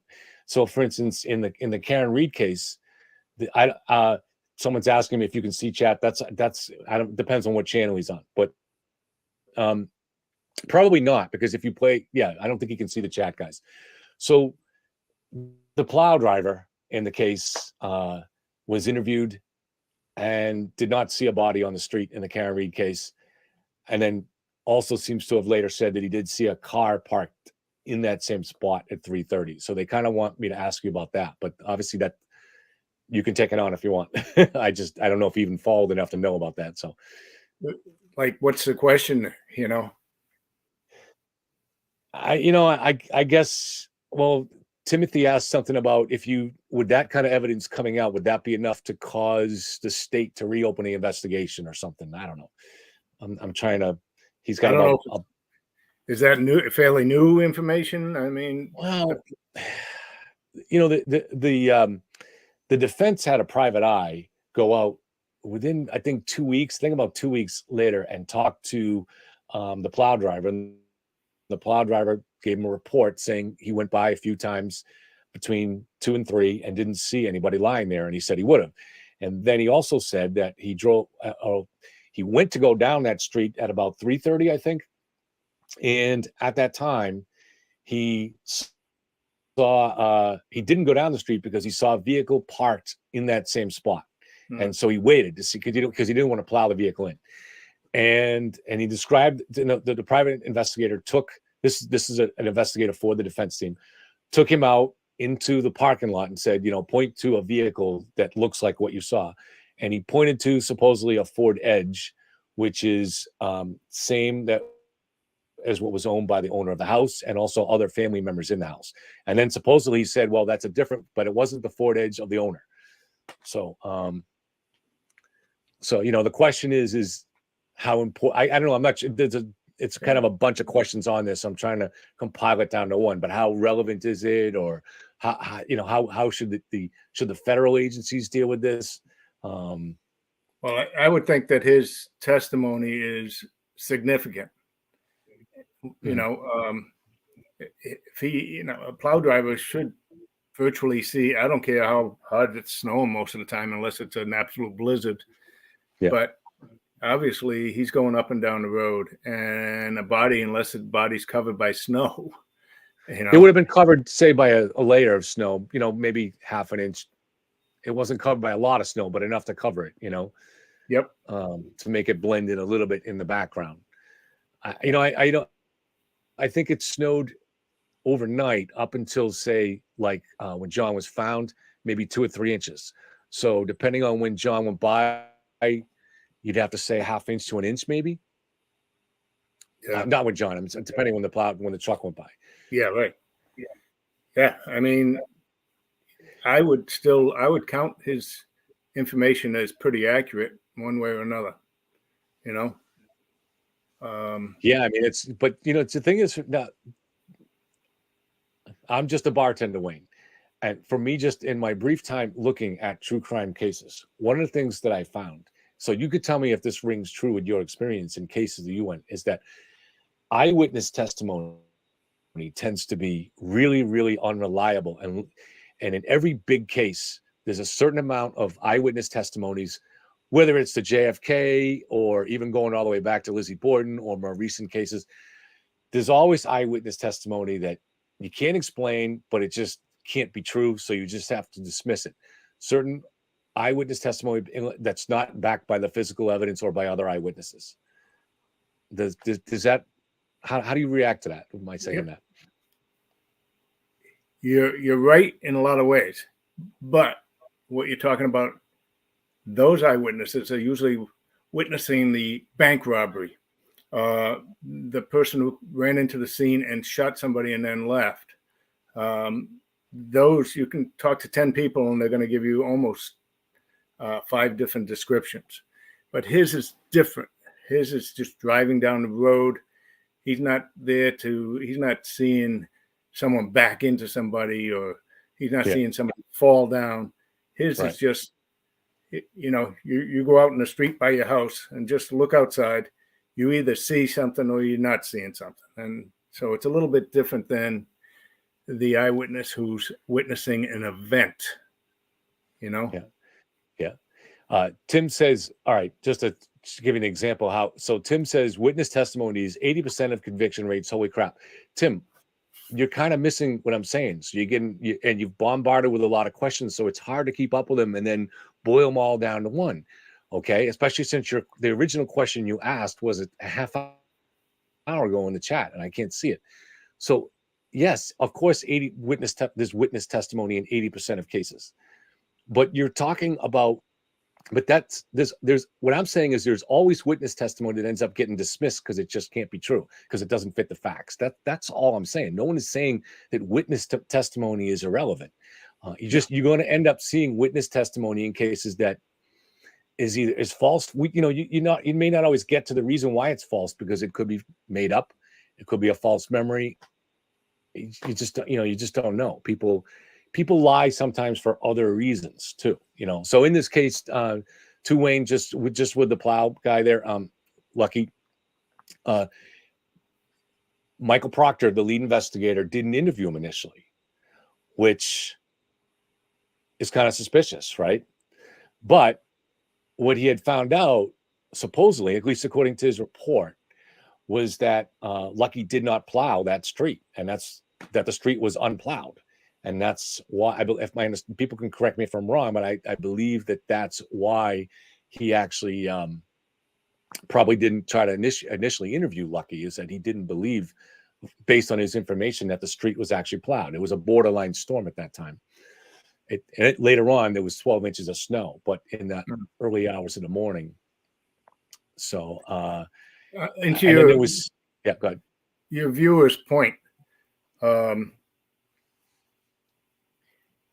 Again, they have classes where they intentionally have somebody run through the class, and then the students have to say what they saw. Yeah. And they get a lot of descriptions. It's not because it's just people's perception sometimes. Yeah. Again, that's an event different from tell me what you did this morning. Tell me where you went. What route did you take? That's not an event. And this guy, whether he's driving down the road, whether he's plowing the road or he's just passing by, going someplace else and then going to plow later when he sees a car. It's not an instantaneous situation. It's just part of his nightly drive that particular night, Yeah. So, but unless he has something to hide, and you don't want to get into accusing people of anything. But if, to me, I'm thinking just, you got a guy that's doing a job that his job is to be up all night plowing, but it's not actually snowing very much. You might go take a nap somewhere. Again, I'm not accusing him of that. But then if you do that later on, you might tell a different story so that nobody knows that you took a nap. Part of the Michael Proctor's original report also was that the GPS was not working. Is that the same as turned off? How easy is it? Can you turn off the GPS in these vehicles? There's just a lot of things that go into these cases that maybe are explained later on, at this point aren't now. Or it could be an important piece of information. I'm not saying it's not. So if that, I don't know. Does that make any sense, Wayne? Yes, it does. It's an intriguing case. And I mean, if some people are hiding something somewhere, hopefully it's going to come out. Yeah, I mean, it just, to me, the whole, I mean, I would have no problem believing a conspiracy with the odd things, except for, to me, there was no way to, the only way you're going to have a conspiracy here is if the taillight evidence was planted and buried in the snowbank left by the plow.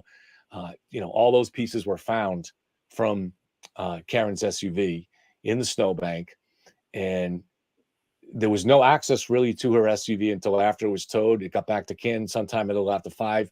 And they found the first pieces at about 5:45, and there were news crews there, and the police CERT team and stuff like that. So when I look at it, I don't see an opportunity to go and bury taillight pieces, and to me, that's what makes the case an impossibility. I also don't see a motive that would justify a cop looking the other way on something, or fixing somebody's speeding ticket, but I can't see any motive there where a cop would risk his whole life and career to plant evidence in a murder case. But I got an insight for you.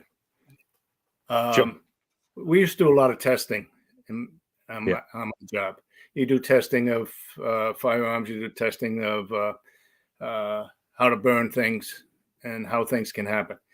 What if they tested backing into a object that's about as firm as a person would be? Yeah. At what speed would you have to go to break a taillight? Because, obviously you get pieces missing on a car when you have a hit and run driver going 30 or 40 miles an hour. But on a taillight, you're backing up usually at 5-10 miles an hour or something. She backed up, according to the vehicle data, she backed up 62 feet, and at the moment of collision was going 24 miles an hour. Yeah. That's according to the vehicle data that came back from Lexus. That's an incredibly high speed for reverse, but I don't know. Must have been slick on the road. Yeah. I mean, and could the wheels spinning cause any kind of a misread or something like that? I don't know. And that's a long distance to go in reverse too. That is. Yeah. It's But no, like, you got the key question there. What would break the taillight? Because that is the key thing. I came up with the theory that it hit him. The fatal wound was on the head, that he was kind of bent over picking up his cell phone or something, and it whacked him on the back of the head. But I don't know. Would that do, if it was going to do that much damage to the taillight, would it do more damage to the head? I don't know enough about the human body to know that. I saw someone today post on Twitter that I don't know if this was based on any evidence that they had, because this is the first I've seen of it, but that the taillight hit John's in the body where his car keys were, and that the car keys in his pocket broke the taillight. Was he carrying that night a weapon? I doubt it. He was out drinking. He wasn't on duty or anything. So I'm going to say it was a weekend day. I'm going to say no. But I don't even know what was in his pocket. Well, could have been his cell phone in his pocket, right? Yeah. I don't know. That's the first I saw of it today. So I don't know where that came from. It's someone that posts frequently on the case, but that doesn't mean they actually had any evidence. I don't. Right. The prosecution's not going to leak anything, I wouldn't think, and they haven't leaked anything to my knowledge. So I don't know where that would come from. But all right. Well, do you have anything else you want to add on anything, Wayne? Nope. If anybody would like a book for about another 3 days or so, it's $5 off for Christmas special. If anybody, it's on Amazon. It's linked below. If you look in the description below the YouTube, you can see the links to both of his books. And if you have any problems at all ordering, reach out to me and I will get in touch with Wayne for you. Have them go to burnbostonburn.com. Oh yeah, that's I always forget to link the website. Jesus, burnbostonburn.com. And I sign the book. If you want to give a gift or something, you just let me know when you're in the. I get the emails from PayPal where it comes through, and then I contact the person saying, "Now your book's going to go out in the mail, and if you'd like anything particular on it, just let me know." And I get them out in the next day's mail. I got 2 going out tomorrow. If you buy 10 books, Wayne will come and teach your son how to play hockey. That'll do. All right, Wayne, thank you very much. It's been a pleasure as always. Thanks again. I loved it. All right, thanks, Wayne. Good night. All right, guys, listen, Tim, please understand, I'm trying to focus on the guest. And you had maybe 20 comments in there, and the comments scroll down. So I was not ignoring your question.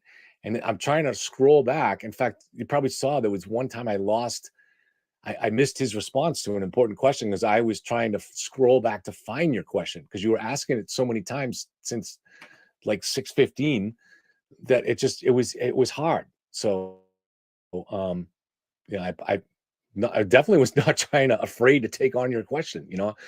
I was not afraid to ask him any question. So as long as it wasn't going to offend him. So he will be back, but just see how that it works here. We talk about his book. And then we go to the questions at the end and we see more and more. He follows the case and he's been willing to take on questions on it. And he brings a unique perspective. So next time he's on, just save your questions for the end, please. And all right. So we'll talk a little bit about the case. I want to talk about the Canton 9 because I have mixed feelings on this.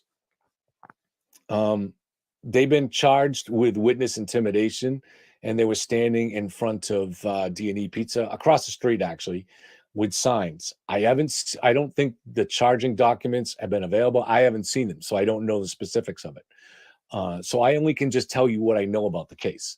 It sounds like the police went up to the protesters and told them something. I don't know if they asked them to leave. It sounds like they maybe just told them you can't be doing this here or something like that, and then let them stay, which is an indication which could be an indication that those police had worked beforehand with the prosecutors to say, okay, we're going to go up and we're going to inform these people what the law is, and then leave them alone. And if they don't leave, so it may have been, I don't want, entrapment's a very legal word, and it possibly involves a kind of trapping. I don't want to use entrapment because that's a very specific legal term, and I don't think that's the case. But it's kind of interesting that could have been a strategy there, and that's just speculation on my part. Now, as far as whether the state's making a mistake charging these people, well, first of all, before I even say whether it was a mistake, I can definitely say I don't agree with what they're doing. Okay, and I don't agree with their motive. The idea that you're out there targeting individuals in a case in which there's no evidence. At the most, there are odd things that haven't been explained yet, but there's no direct evidence that John went in that house. There's no witnesses saw him in the house, and there's pretty powerful evidence that Colin never went in the house. Chris wasn't in the house. So you're targeting Chris. Why? Because he's the father of Colin, or I don't know. Did Chris testify that Colin was home by 12:30? It's pretty spurious reasons. Now, I think it's perfectly legitimate to ask questions, but you're going to sit there and try to destroy a man's life, destroy his family, destroy his livelihood. Is it really justice that's your goal, or are you just saying that? And you have to really look in the mirror, I guess, to understand that. But, I think that if people that are taking an approach of let's get to the bottom of this, that's one thing. But people that are out there spitting in driveways, and I'm not saying those 9 did that, but we know that was a feature of the rolling rally. Some of this stuff, it feels to me like there's too much enjoyment of trying to target these people and destroy their lives. Just another photo published today on Aiden's site, with John's niece, with Jen McCabe and a bunch of other ladies. And the thing that I've tried to explain that you have to understand is that those 2 kids that John stepped up heroically to raise, they were at the time 14 and 10 at the time of this. And when they were orphans, both their parents had died 8 years before. And so John was raising them. And Kerry and Jen had that's how they met. I believe that's how they met John, is they understood the situation and became very helpful in trying to help raise these kids. And that's why, and so they were there in touch with him every day. And that's why Karen, when she wanted to call Jen early that morning, she had to go and wake up the niece, because the niece is in regular touch with Jen. And that's why she had the number on her phone. So you're talking about someone that, as far as we know, she's never committed a crime. And she's being a good person, trying to help raise these 2 kids that are in this unfortunate situation, and they're still very closely involved with them. It's enough to where a picture was taken of them this week. And so it should tell you to be at least have a little sense of caution and decency here, since you're not sure. There's no way any sane person can be sure that there's a conspiracy here, because the evidence it's so loose. It's just a couple of strange things and stuff like that people haven't explained yet. There's no evidence John was in the house. And so, you ought to have a little sense of caution about this. And I'm not sure if those Canton 9 did that. But Jules raised a very interesting point on this. And what she told me is, as soon as she said it, I was like, yep, that's a very smart point, and I think that that's relevant. There's a difference between a protest that is targeting a policy and a protest that is targeting individuals, and not just individuals because of policy decisions they make, like say you're protesting the mayor, but here you're targeting an individual, Chris Albert, who owns D&E Pizza, for one reason, and that's because you don't like his testimony in a trial. That's the only reason. There's no other reason to target Chris Albert. None. So, that's not normally what we think of as a protest that is protected by the First Amendment. So another aspect of this that she raised was the repetitive nature of these protests. Now, by itself, repetition in a protest is not a problem. So you might be out there protesting one side or the other on abortion, and you go out there every weekend or whatever and do it. But when you combine that with the effort to target an individual, it does start to cross more into something like similar to criminal harassment, or in this case here, the charge is witness intimidation, which is probably more straightforward because of the goals that have been articulated mostly by Turtle Boy, but just by people within the movement. The goals are clearly targeted the witness testimony here. People are upset that these guys are testifying to this thing. So, if Chris suddenly tomorrow was to say, okay, I'm going to testify that, yes, John was in the house, and no, Colin wasn't home. Well, all of a sudden people would back off, right? They'd be like, hey, this guy's giving us. So that's how you know that it kind of is witness intimidation.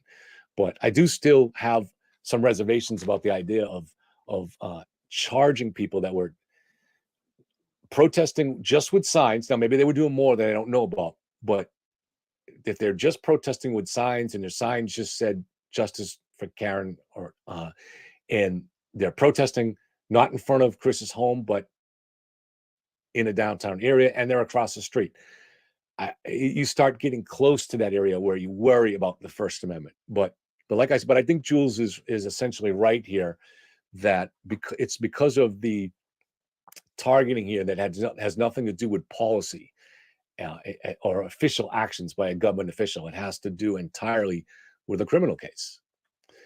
I don't know. You guys can let me know what you think about that. And all right, let me see if anything else that showed up in this case this week. I mean, I'll get to the questions now and see if anybody has anything that I missed. Again, Wayne will be back, and he seems more and more willing to take on these questions. It's just, we have to be able to walk him into it, to what he is interested in talking about and is relevant to his personal experience, and try to put these questions together in a kind of coherent kind of way, which is hard to do in chat. So I'm not blaming anybody if they haven't. So, all right, Bob Brown. Chris Albert sits on the Canton Select Board. Well, were they protesting that, though? Well, owing the town $70,000 in taxes, were they protesting that? They weren't protesting any of that stuff. So they're protesting this case, and they're targeting him for this case.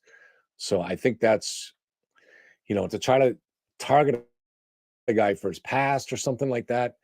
I mean, I don't think that's anything that's going on here, and I don't think that's relevant either. I mean, protests should be about policy or official actions taken by the government, I think, right? Am I missing something? That's protesting is as American as apple pie, but it should be targeting government policy. I think, maybe targeting, I don't know. I'm trying to think about this. Like if you were protesting outside the Norfolk County DA's office, I'm not a lawyer. Maybe that might be more legitimate because the DA isn't a witness, and you're protesting his policy, which you think is corrupt. So maybe that might be a more legitimate kind of cause. But targeting witnesses and going to people's homes, those are things that really, I don't think as citizens we want to see those lines crossed. You think that it's okay because this is a big case that has your attention, but that can be turned on anybody for any reason.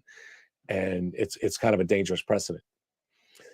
So Judy says, hi, Judy, by the way. And Judy says at 4:30 a.m., she woke the niece, who had a great deal of negative descriptions of, okay, yeah. So John's niece did have a lot of negative descriptions. But, I do, even though I believe that Karen is guilty here, I don't really put much stock in that necessarily, just because witness testimony to me, stuff that people heard someone else say on the phone and stuff like that, it's just too easy for that stuff to get misconstrued. There's obviously no way that the niece would lie about anything. I don't imply that at all.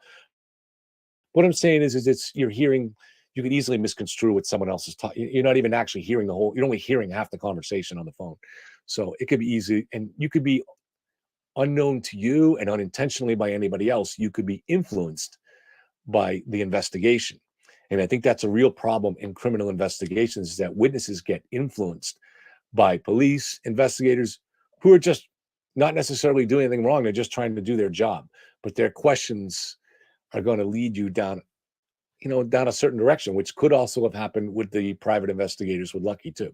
So this is, again, why you have to just be really careful with any kind of witness testimony. At least that's my own professional view. And you guys heard Wayne talk about it, and he seems to be not convinced, but he feels that the testimony of the plow driver is very powerful. So he basically seems to agree that if Lucky did go down that street, he would have seen the body. And he seems to also think that Lucky would be pretty reliable about remembering what vehicle, or at least that he saw a vehicle on the street.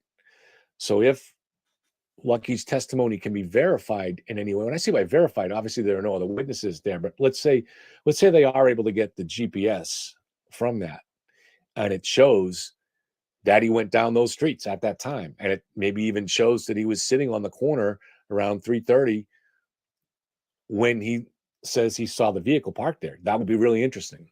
That would be powerful. That would be very, very, so hopefully that GPS, but there are things like, if the GPS, there's mixed reports on that, but if the GPS was off, I mean, that's always suspicious. When these guys work for the power company or the DPW and official things like that, a lot of these guys, all those trucks have GPS on them. That's to track them, to make sure they're not. In the 1980s, late 80s, when I first started bartending, those guys that were plowing used to come in to the bar all the time, and the guys that were plowing were always plowed. I can tell you that for a fact. I'm sure it's changed a lot now, but in the late 80s, those guys, they'd be out plowing all night, but they'd be drinking in their cab, and then they would come in periodically if the things slowed down. And you might look outside the bar 6, 7, 8, 9, 10 o'clock at night and see 3, 4 plows out there, and they weren't even hiding that. In fact, there was no GPSs in the vehicles then. There was no GPS then, and they weren't even hiding the fact that they parked outside the bar, and we were right on Park Ave, a main street. So different, but that was kind of so when you see things like a GPS being malfunctioning during a snowstorm, I'm a little suspicious of that. But we may find out that somebody's going to point out that, wow, that's maybe that was just something that was put by compromised Proctor. Okay, maybe. So if we'll find out, right? It sounds like the FBI will get to the bottom of this, and we'll find out if the GPS actually was functioning. Let me see if there's any more questions. And hi, Carol. Good to see you. Carol is someone that has always believed Karen is innocent, and she's always been respectful and intelligent here, and I appreciate that. So, Carol, you said that your guess is that Wayne is not comfortable discussing the case. He seemed a lot more comfortable today, So, I mean, it's I think he is interested in the case, and you would think that anybody connected to law enforcement is probably following this case pretty closely right now. But also, he worked with young Brian Higgins from the ATF, who was in the house. I think he worked him out for it. He mentioned Brian, I think, started out for a fire department somewhere, and if I could be slightly off on that, but there was something to do with fire before Brian was in the ATF, and Wayne was one of the top specialists in the country on arson, so he was working with fire stuff too. So interesting stuff. So let's see what do. Fiona, hi Fiona, good to see you. Taxes from a restaurant, was it COVID? It's irrelevant.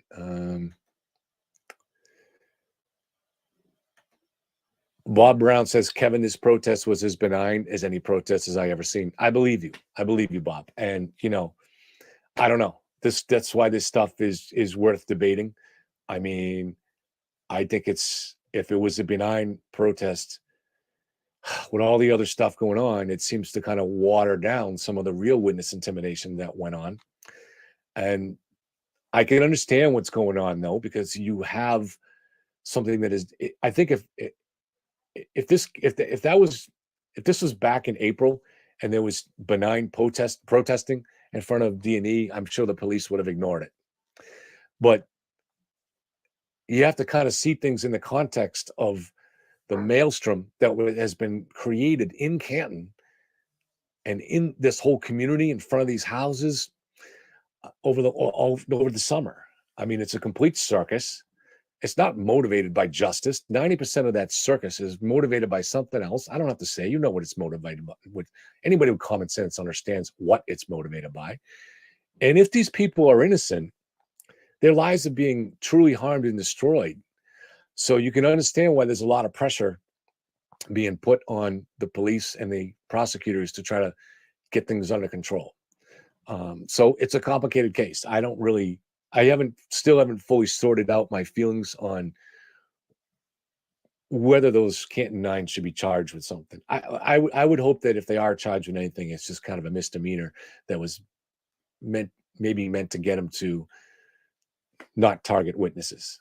So, I mean, I don't know. Maybe there's a way to work it out where they can just keep targeting official buildings. You know, you protest in front of the courthouse and stuff like that, or whatever the law is. You know, again, I'm not a lawyer because I think there are some laws that apply to courthouses too. But you know, protest in front of the DA's office. Judy says that the niece shared John ordered Karen to leave his home. Yeah, I mean, but lovers have fights, so that I don't think any of that adds up to intent here, and that would be the whole point. Was that there's intent on the part of Karen to intentionally hit someone, and that would be extremely unusual if that were the case. And I doubt. I mean, and you're talking about Karen Reed, who's not committed any crimes before, who is in her 40s. She's not on drugs. She's she's highly educated and teaches college level courses. It would be really, really strange for someone like that to intentionally try to hit somebody, even if you're drunk and even if you're mad. So I think there would be a presumption that even if she's guilty, based on what we know right now, that's not the case. Now, she's charged with second-degree murder, which implies malicious intent, but I'm pretty sure that would be established if you accidentally hit somebody but then leave them there to die. Again, I am not saying that Karen did that, but I think that there was probably enough evidence that was shown to the jury. Timothy, I just want to say you're in timeout because you had to ease up a little bit. I'm trying to get to your questions, and you're making accusations that I'm afraid to ask your question because it doesn't fit your narrative. If you look at the way this is, you have a chat window open here, and you bond with questions while I'm trying to interview the guy, and I'm trying to find. I don't have someone here to sit here and write down your question for me, so then I'm scanning through all your questions and trying to boil them down to one question for you.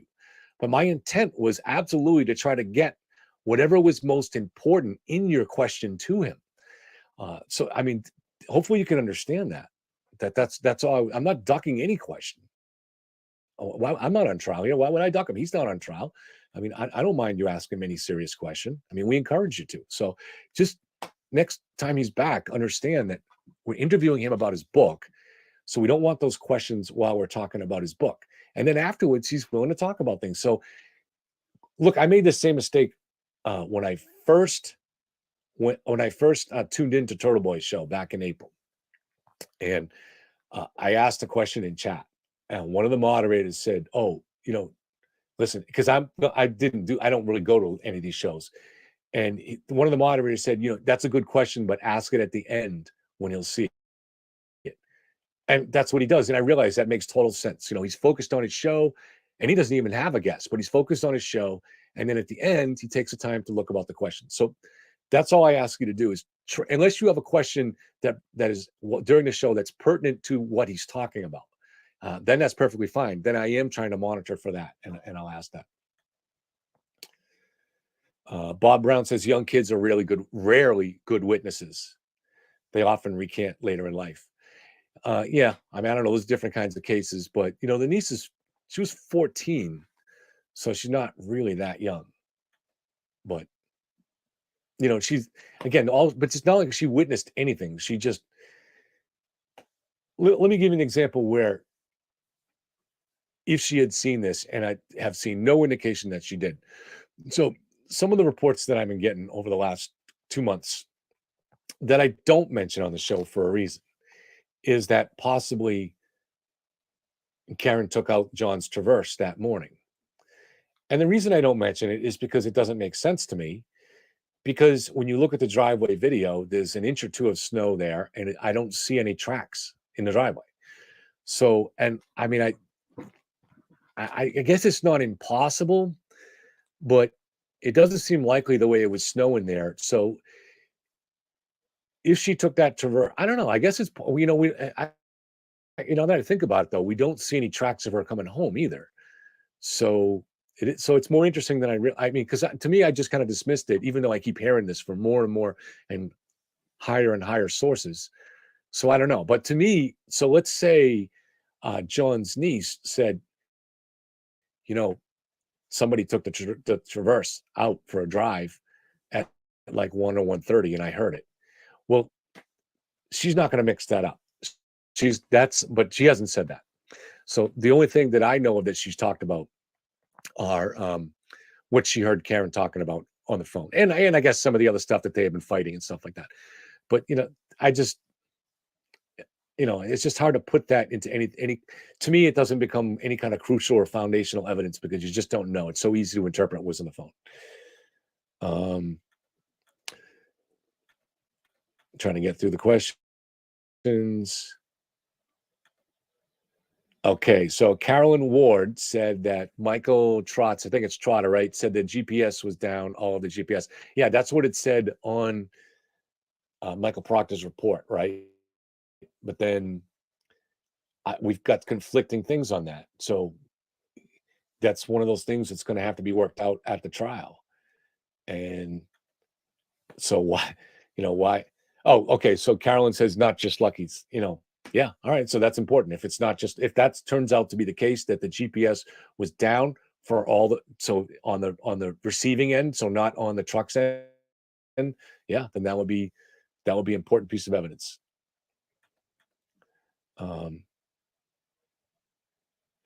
Timothy, let me explain what I mean by neutrality. Okay, neutrality doesn't mean that I haven't drawn conclusions about this case. For months, I was on the fence, and now I'm pretty solidly on one side. I don't hide that. Why would I hide that? I'm also pretty solidly on the side that Richard Allen is guilty in Delphi. I'm very solidly on the idea of Brian Kohlberger being guilty, and none of those guys have had a trial yet either. So now this is close to as strong as those, but so far there are more odd things that have emerged in this case, so that would maybe you pull it back just a little bit. But you're talking about not neutrality, it's objectivity and trying to be fair. So the way I would play out objectivity is, first of all, if some new piece of evidence comes out, whatever it is that is important to this case, however it fits into anybody's narrative, I will give it to you. And I won't give it to you in some kind of a biased way. I'll give it to you in the fairest way that I can. Okay. Now I may put my own interpretation of it on it, but I'm going to give you that evidence. So I'm never going to hide any kind of evidence from you. And I also try to approach each actual piece of new evidence or any piece of evidence that comes out in the case and try to look at it in isolation. A perfect example would be the call in which Jen's 911 is picked up.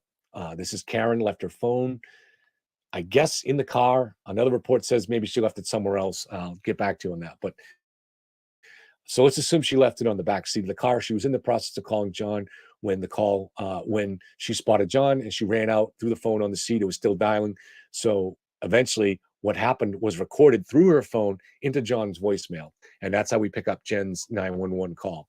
Well, so I first heard that, I don't know, say a month ago. And I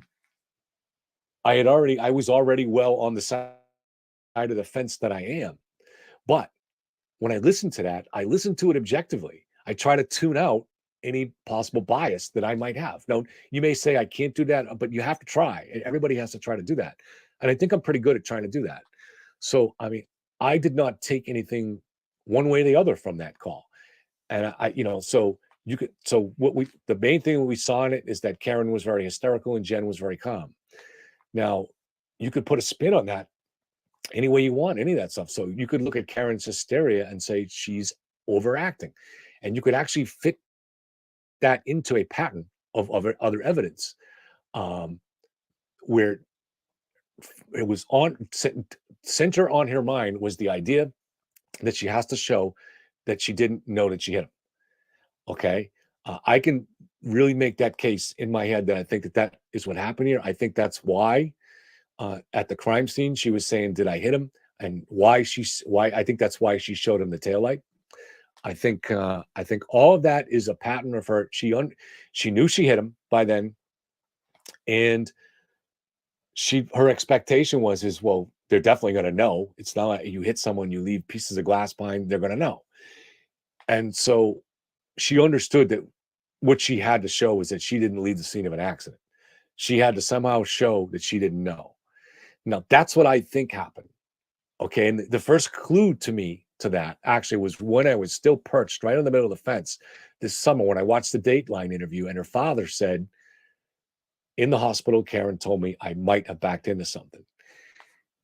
Now, it doesn't matter why Karen said that in the hospital. That's irrelevant. That's completely irrelevant. So whether she was saying that because you could say because she backed into John's traverse in the driveway, that's irrelevant. What's relevant is they would have been prepared, both her parents and Karen, for weeks for that interview by the lawyers. And every single syllable that they uttered would have been practiced and intentional and strategic.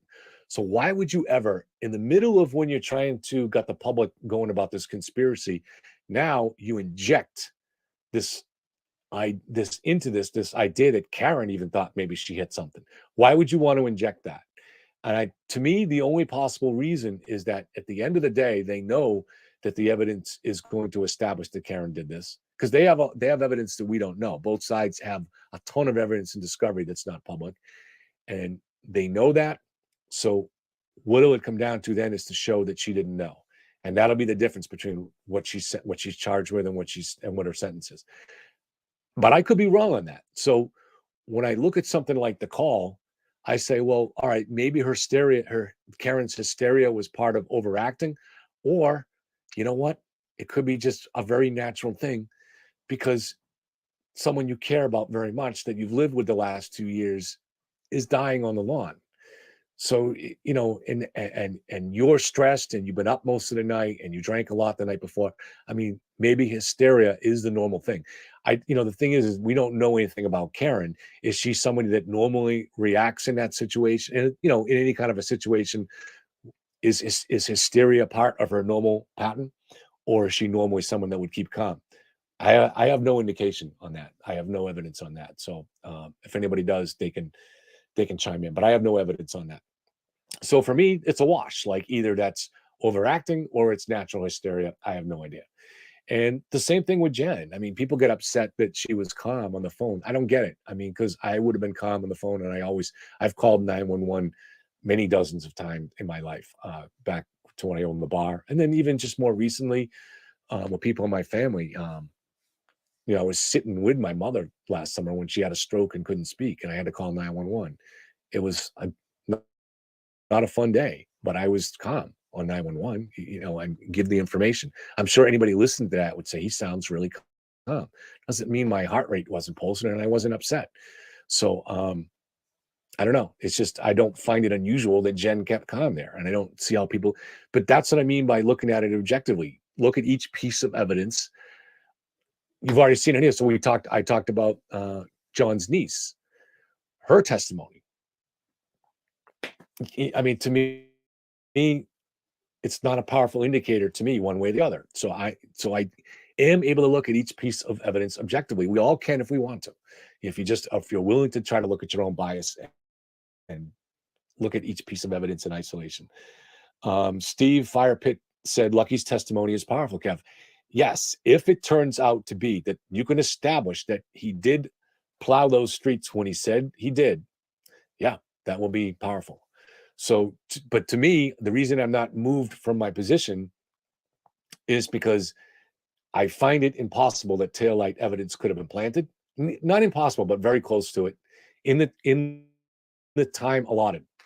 And I also, I mean, unless the entire state police CERT team was in on it, and they were all in on it, and I just don't. There's no motive established for that. There's all that's ever even been found is that Michael Proctor knew Chris's wife's family or something like that. I think the connection was through Chris's wife, and that 10 years ago, Colin was, I don't know, a ring bearer or someone in a wedding party, the same thing as Chris and Colin. I'm sorry, Colin was from the same thing as Michael Proctor. That in no way, that doesn't even come close to establishing a motive for why someone would risk throwing their life away to plant evidence in a murder case. So that now there could be a motive there that we don't know about, right? There's always blackmail or something like that we don't know about, but no one has established any kind of a motive there. So the combination of the lack of motive to do something super high risky, very likely to be caught. And people say like, oh, cops never think they're going to get caught. Come on. This guy is a murder investigator. He's trained in this shit. And he knows that you plant evidence 16 hours after the crime. Come on. A crime scene that people have been going over, and there are numerous people around it. You know the risk on that. So you would have to have one heck of a risk motive to want to take that crazy risk. Bobby Brown, I think you have it right with the trap. Oh, thank you, Bob. I mean, because I don't know. I don't know about that. It just dawned on me the other day thinking about that people were told that. Timothy, when you ask questions, I'm not trying. See, all right, this is the difference between me and Aiden. Okay, I just want my guest to tell what he thinks is the truth, and I take that and try to learn from it. I'm not trying to shape him into a narrative. You know what I'm saying? I just want to know the truth, and I'm willing to accept what somebody else says. I'm willing to accept what you say. So you're meek. This is why people get upset with you. You're not just trying to take serious. You come on here try to taunt me, and before every show starts, every show. So you're lucky I'm even still willing to deal with you at all. I mean, just grow up, dude. Grow up. Be an adult, dude. Are you in the 8th grade? Being a fucking adult and just say, okay, dude, we're talking about the case. You have a guest on. He's a former Fed. I'm giving you the chance to ask a question, and let's all treat it seriously and not question my motives just because I don't agree with your pet theory.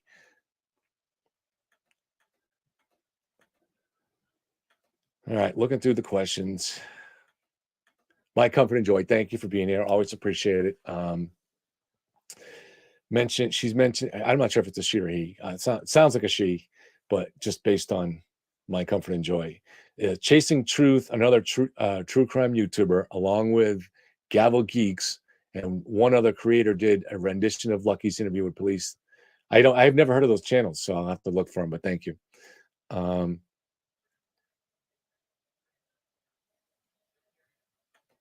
Yeah, Bob is saying that people hadn't been drinking. Yeah, well, I mean, stuff happens when you're drinking. I don't really drink anymore, but I can definitely see how it happens.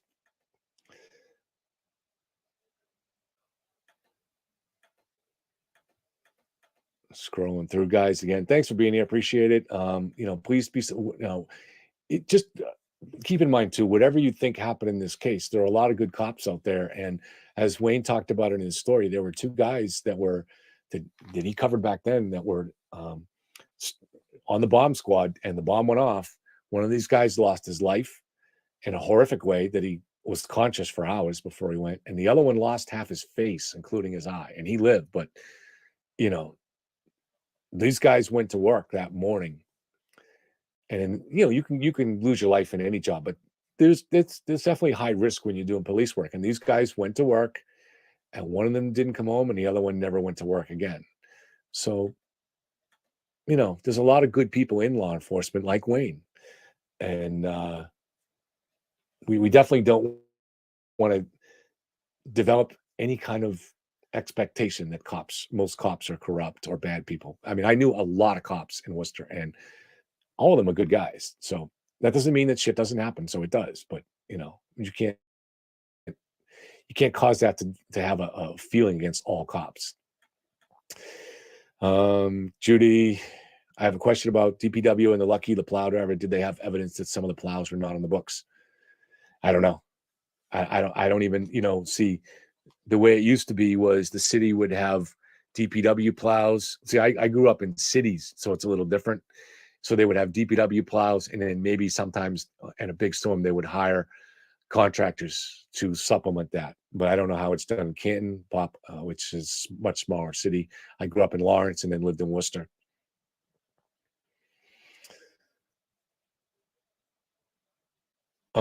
Carolyn says that Karen would be a sociopath to go out and find John parked next to him and then just leave him and cause a scene at 5 a.m.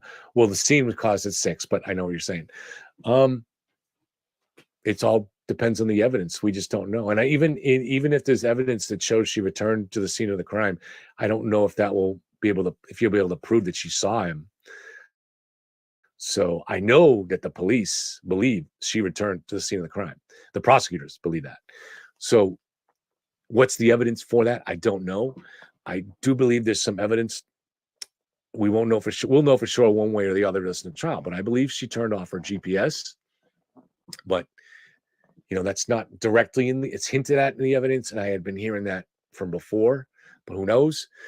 If she did, it depends on when she turned it off. If she turned it off the week before because she was in an airport and forgot to turn it on, then it means nothing. But if she turned it off at 1 a.m., that's indicative of a knowledge of guilt. So important to keep it in mind.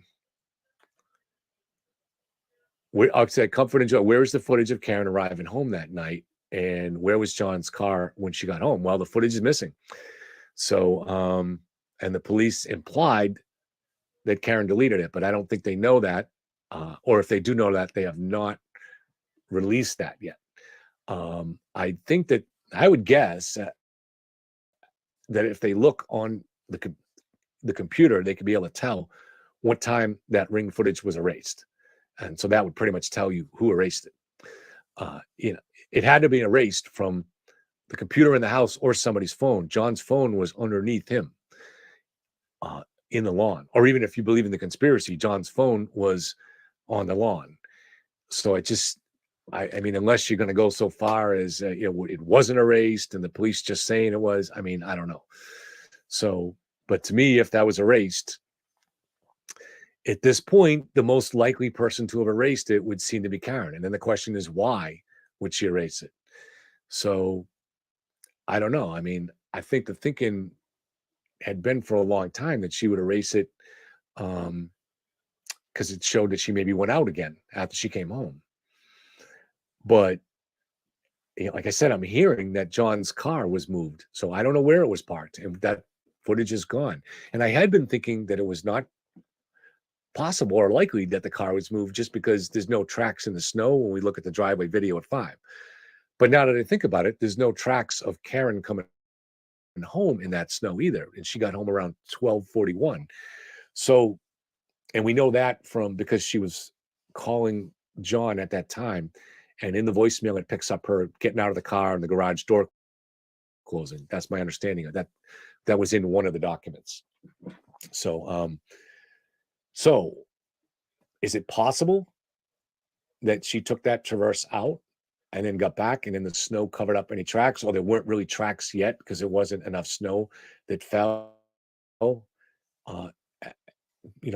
by the time, I don't know, because you have to look at the same thing. Why don't we see in that driveway footage of Karen pulling out of 5? How come we don't see tracks from her coming home a few hours earlier? So I have to reconsider that now and say, I guess it's possible she did take out that car.